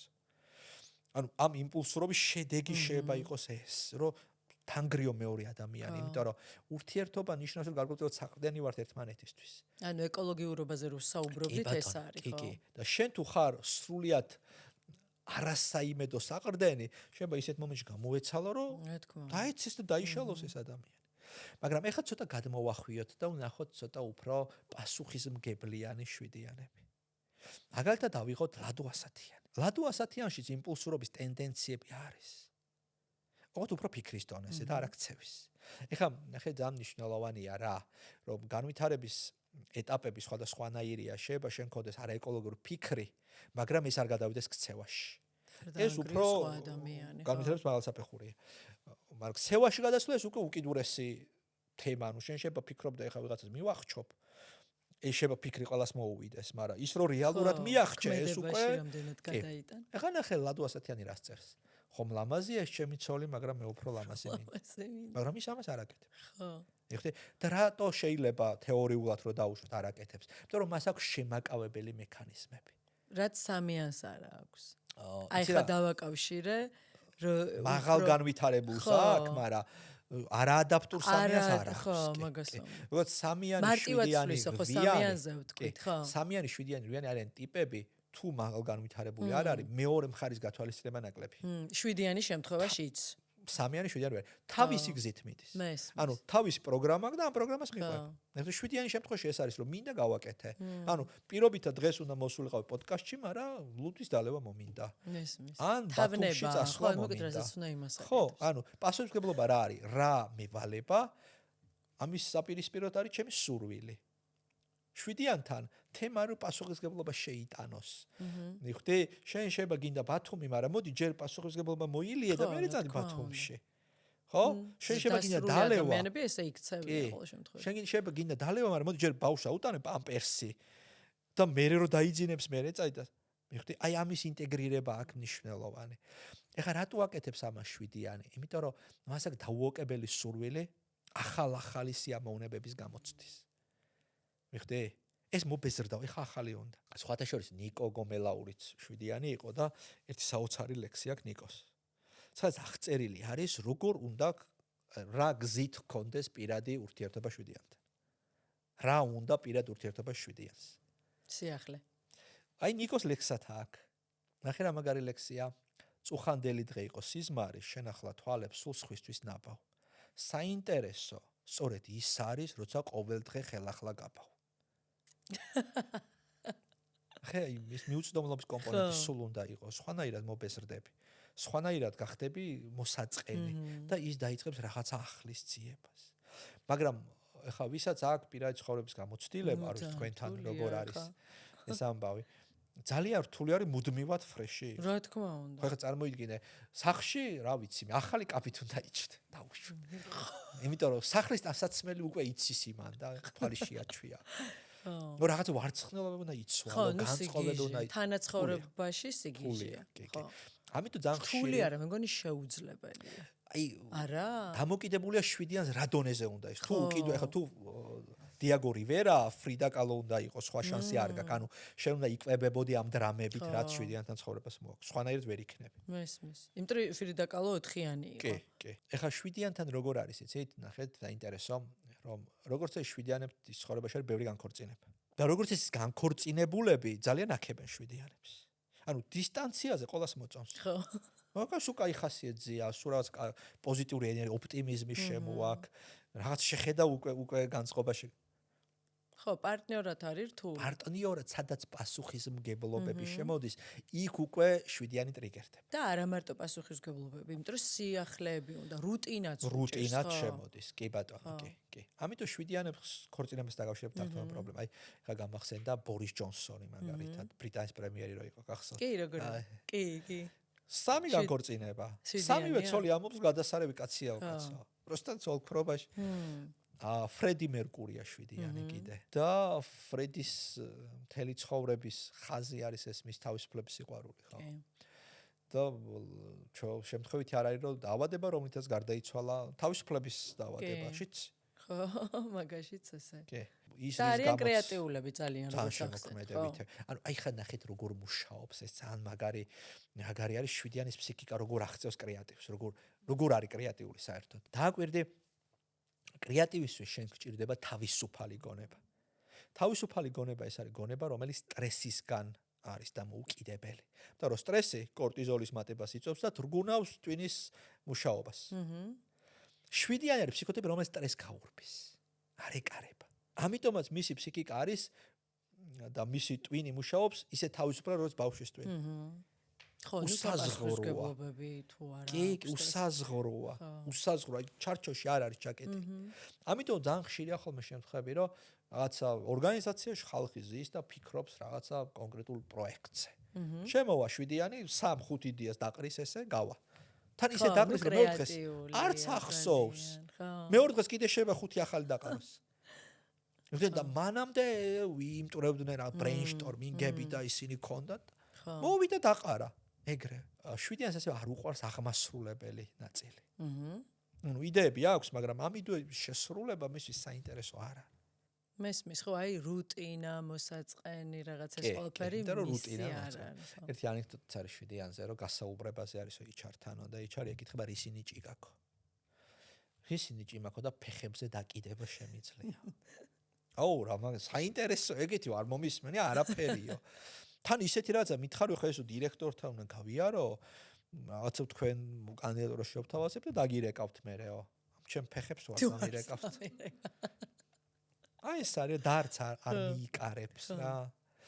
კირილე მიმინოშვილი ძალიან მომდო სამანიშვილის დედინაცვალითო ეცით. სადაც დროს ტარებაა და ქეიფია ჩვენც იქ ვართ. ნო. გადავიდეთ რვიანზე. რვიანი არის ყველაზე ძლიერი ენია ნიშანი, ყველაზე დომინაციაზე და კონტროლზე ორიენტირებული ნიშანი, ძალაუფლების მოყვარული. მას უნდა რომ ყველაფერი ისე იყოს, როგორც თვითონ წარმოუდგენი. ამით ძალიან აკონტროლებს ყველას. და დირექტიული ესე უნდა გააკეთო, ესე უნდა მოიქცე. მეორეს მხრივ დირექტიულობასთან ერთად ეს არის ტიპი, რომელიც თავის ოჯახზე ზრუნავს. აი მე ძალიან მიყვარს მარიო პიუზოს ნათლია. დონ ვიტო კორლეონე. რვიანია? კი, თუ მისი ოჯახის წევრი ხარ, ის შენ პრობლემს მოაგვარებს. მაგრამ შენგან რა სჭირდება, აი როგორ იწყება, ხო? ეს ნაწარმოები, რომ მიდის კაცი თხოვნით, რომ აი ჩემ შვილს თავს დაესხნენ და მოდი დავსაჯო თავ დავსხმელები და ვიტორას ეუბნება, რომ შენ ჩემისო ნათლი არ გიწოდებიო. მას შემდეგ რაც ხელზე აკოცებს და მის დომინაციას აღიარებს ფაქტიურად. ამის შემდეგ ის ხდება ოღონდ აღიარება არასამიანური რა მაგარი ხარ, არამედ ავტორიტეტული? შენ ხარ პატივსაცემი და მე შენ გემორჩილები ეს ჭირდება. და არა ის რა მაგარი ხარ და იერარქიულიც. კი ბატონო, იერარქია, მე ზევით ვარ შენ ქვევით დაახლოებით ეს. ამის შემდეგ ის იწყებს მის დახმარებას. და სხვანაირად რვიანებს ცველებსაც ეძახიან ხოლმე ამის გამო. ის დაგიცავს თუ მისი კლანის წევრი, ჭალებში კლანის წევრი ხარ. ძალიან კონფლიქტურია რვიანისთვის ცხოვრება არის ბრძოლა. ამიტომ ჩვეულებრივ სიტუაციაში ის აპროვოცირებს ბრძოლას. კამათს, პაექრობას, დაპირისპირებას, მისთვის ეს ძალიან ბუნებრივი მდგომარეობა. და სხვები ითრგუნებიან და ის პირიქით კი, ამ დროს ის ენერგიით ივსება. ამიტომ რვიანთან ჭიდაობა არ ღირს. განსაკუთრებით ძელვადიან პერიოდში ძალიან რთულია, იმიტომ რომ ის ენერგიას არ კარგავს ჭიდაობის დროს. სხვა ნიშნები ძირითადად ენერგიას კარგავენ ხოლმე. არის ეს ძალიან საინტერესო ფილმი House of Cards ქვია, შეგვაქვს ნანახი. სერიალი, მთავარი პერსონაჟი კევინ სპეისი, სწორედ რვიანი. და ბოლო სეზონებში არის მეუღლე სამიანი, რობინ რაიტის პერსონაჟი სამიანი. მოქნილია, მიზანსწრაფული, გათვლებით მოქმედებს. ახლა რვია იქ ძალიან კარგი ეპიზოდია, ერთ-ერთი ბოლო სეზონია, როდესაც არჩევნებია და მას ყავს ოპონენტი სამიანი. აი როგორ ოპონენტია, რომ რაღაცა ლაივშია სულ ჩართული, გაჩვენებს ბედნიერ ოჯახს, ძალიან ქარიზმატული, ელეგანტური და ძალიან კარგად ჩანს იქ სამიანის და რვიანის პლუსები. რომ რვიანი არის გამძლეობაზე და მარათონის ტიპია და სამიანი უცებ უნდა და უცებ თუ არ ხდება, იფიტება.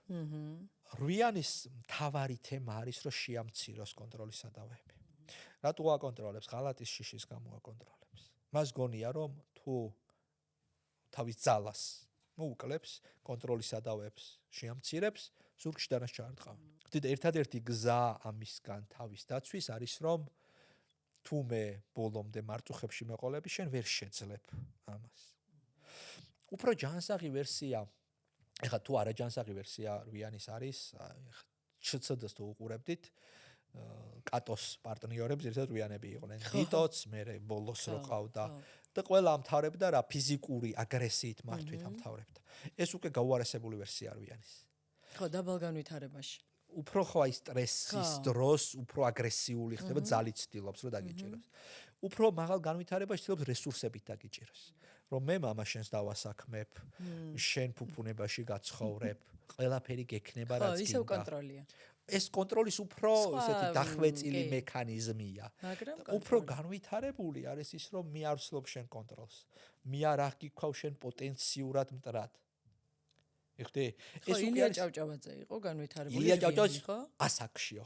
ასაკში. თორე მანამდე შეიძლება რომ შეიცვალოს? დაიხვეწოს, ჯობესდეს, ხო? აი ეს დაახლოებით რა. მივხვდი, ანუ რუიანი იყო ისედაც, მაგრამ აი ეს განვითარებული ასაკში იყო. დაიხვეწა, გაუმჯობე თორე მანამდე ილია საკმაოდ კონფლიქტური ტიპი იყო. ხო, მესმის.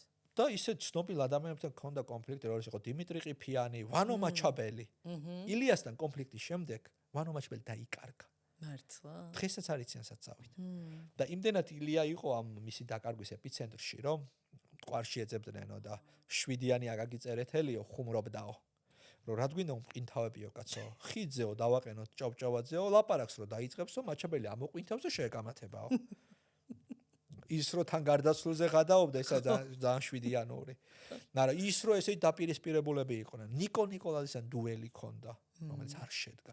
ანუ ახალგაზრდა ილიას ქონდა 8-იანული ამოწმება, აგრესიის მართვა, კონტროლის სურვილი, რამდენი რაღაცის დირექტორი იყო და მართველი. მართალია რომ სტალინიც იყო 8-იანი. სტალინიც 8-იანი იყო, სტალინი ილიასგან განსხვავებით ზევით არ წავიდა. კი, ქვევით წამოვიდა. აი ხარ განვითარებული 8-იანი ხდება მიმტევებელი. ნაკლებად განვითარებული არის სასტიკი, დაუნდობელი, შურისმაძიებელი. და აი ეს ილია ასაკში ხო, რომ მტერთათვისაც, რომელ თუნდ გულს ლახვარი მკრან, გთხოვდე შეუნდი, არიციან ღმერთო რას იკრან. აი ეს არის განვითარებული ლმობიერი გახდა. და ნაკლებად მაკონტროლებელი. სტალინი სწორედ ბანეთ 8-იანი იყო და ყველა ის თვისება, პირველში უარყოფითი რაც 8-იანს ჰქონდა სტალინის ტოტალური კონტროლი. განსაკუთრებით სისასტიკე ახლობლების მიმართ, რატომ ახლობლებმა მის სისუსტეები იციან. და საშიშროება. 8-იანი ვერ იტანს საკუთარ სისუსტეებს, იმიტომ რომ სისუსტე ნიშნავს რომ მომერევი. და მეუძლებელი უნდა ვიყო. ღალატი შიში ხო. და რაც თავია ბრძოლა დაღიქვავს, ანუ ყველა ადამიანი პოტენციური მტერია. ამიტომ იყო პატარა ეჭვიც და უნდა დაეხვრიდა. გასაგებია. გადავიდეთ მოი 9-იან შვიდობის მყოფელი მედიატორი, ეს არის ყველაზე ჰარმონიული ენიანი ნიშანი, ყველაზე უკონფლიქტო ენიანი ნიშანი. ეს არის ენიანი ნიშანი, რომელსაც უნდა რომ ყველანი ვიყოთ მშვიდად, ნაკლებად დაპირისპირებულები და აი რაცა ჰარმონიაში. ეს არის ენიანი ნიშანი, რომელსაც ძალიან კარგად ესმის სხვების. ფოკუსირებულია რომ გაგიგოს, შენი ლოგიკა გაიგოს. ამიტომ მაგალითად ძალიან კარგი ფსიქოთერაპევტები არიან ხოლმე, კარგი კოუჩები არიან ხოლმე, მაგრამ საკუთარი თავის გაგება უჭერს. ამიტომ უფრო ხშირად იცის რა არ უნდა, ვიდრე რა უნდა, იმიტომ რომ რა არ მინდა ამის იდენტიფიცირება უფრო მარტივი. ეს იმიტომ ხდება, რომ სხეულია გათიშული. სხეულობრივი შეგრძნებები არ აქვს ისეთი მკაფიო და ცხადი. აქ არის ესეც? არა. გათიშულია სხეული. სხეულია, მაგრამ მისი სხეულებრიობა ნიშნავს იმას, რომ სხეულს თიშავს. საკუთარ თიშავს, ამიტომ სხვისას უფრო მკაფიოდ ხედავს. ვერ გზნობს საკუთარსაც. ნაკლებად. ხო, იმიტომ რომ ნახე სხეული არის საკუთარი სურვილების აღქმის ყველაზე მკაფიო წყარო. შენ თუ შენსას გათიშავს, შენ სურვილებს ვერ აღიქვავ, მაგრამ სხვებისას აღიქვავს ამაგერად. 9-იანები არიან ერთხელ დამთმობები, მაგრამ მეორე ხრი შეიძლება ძალიან გაჯიუტდეს. ეს არის ორი უკიდურესობა და ორივე მოდის სხეულის გათიშვისგან. იმიტომ რომ სხეულმა უნდა გითხრას სად კითხვა, სად არა. თუ გათიშულია, შემთხვევითობის პრინციპით ამბობ კის და არას. საზღვრების დაცვა უჭირს? კი ბატონო, საზღვრები აქვს ან ძალიან ხისტი, ან ძალიან ღია. ნებისმიერ ადამიანს შეიძლება თავზე გადავლისუფლება მისცეს და მე პატარა რაღაცაზე ვაფშე ჩაკეტოს კარი და ფარდა ჩამოაფარო. ხო, არა, სხეულს თუ ვერ გზნობს, ლოგიკურია, ხო? კი ბატონო, კი. 9-იანები არიან ტიპები, რომლებიც როგორც წესი თუ განვითარებული ვერსია კონფლიქტის მომგვარებლად გვევლიდებიან ხოლმე. მაგალითად 9-იანი იყო Walt Disney და ეს ცხოველების სიყვარული აქედან მოდის და აი პოზიტიური აღქმის უნარი აქვს რაღაცების 9-იანს და თაქვშიც კი რაღაც კარგი დაინახა. ძალიან მნიშვნელოვანი 9-იანი იყო აბრაამ ლინკოლნი. ადამიანი, რომლის ჰუმანურობამაც გადაარჩინა ამერიკაში, შეიძლება ვთქვათ. რო არა ლინკოლნის ესეთი ჰუმანური ხასიათი და ერთიანი ძლიერი ფრთაც ჰქონდა. ის ასე პრინციპულად ვერ დაიცავდა იმას, რა გადაწყვეტილებაც მიიღო, რომ მონობისგან განთავისუფლა, ხო? კი. ასევე 9-იანი იყო რონალდ რეიგანიც და რეიგანი ძალიან აქტიურად იბრძოდა ძალადობის წინააღმდეგ. კი, მშვიდობისთვის. და მისი დამსახურება არის ერთ-ერთი საბჭოთა კავშირის დაშლა, როგორც ესეთი ბოროტების ძალადობრივი იმპერიის. ძალიან საინტერესოა და მე ძალიან მიყვარს კრის მარტინი და Coldplay-ის მოყვარულებმა ვერ მივხვდით ცოტა კი მისი ლაივ კონცერტები რო ნახოთ მიხვდებით როგორი ჰარმონიის სამჯერ ნამყოფ კი და მინდა რომ პარალელი გაავლოთ მაგალითად რამშტაინი რვიანი აი ძალა კრესია და ამ დროს აქეთ როგორი სიმშვიდე ჰარმონია და როგორი რბილი ენერგეტიკა ძალიან ხშირად თან ახლა მეცხრიანები ვეგეტარიანელები იმიტომ რომ ჰუმანურობის ხარის ყველაზე მაღალი აქ იმიტომ რომ ესმის აი იმ ცხოველის ტკივილი ესმის მისი პოზიციიდან ხედავს ამ სიტუაციას და სამყაროსთან არის გამთლიანებული კი აი ეს სწორია რომ აი სამყაროსთან არის მთლიანობაში ეხლა მთავარი რა უნდა ვიცოდეთ ერთი ნიშანია წამყვანი მაგრამ არ ნიშნავს 100%-ით ეს ხარ არა ყველაზე მეტად ამ ნიშნის ხასიათი და თვისებებია იმიტომ რომ ფრთა ახსენეთ ფრთა ნიშნავს დამხმარე ნიშანი ანუ მეორე რიგით მსხვილი პაკეტი შენს აქციო საზოგადოებაში რომელენია ნიშანს აქვს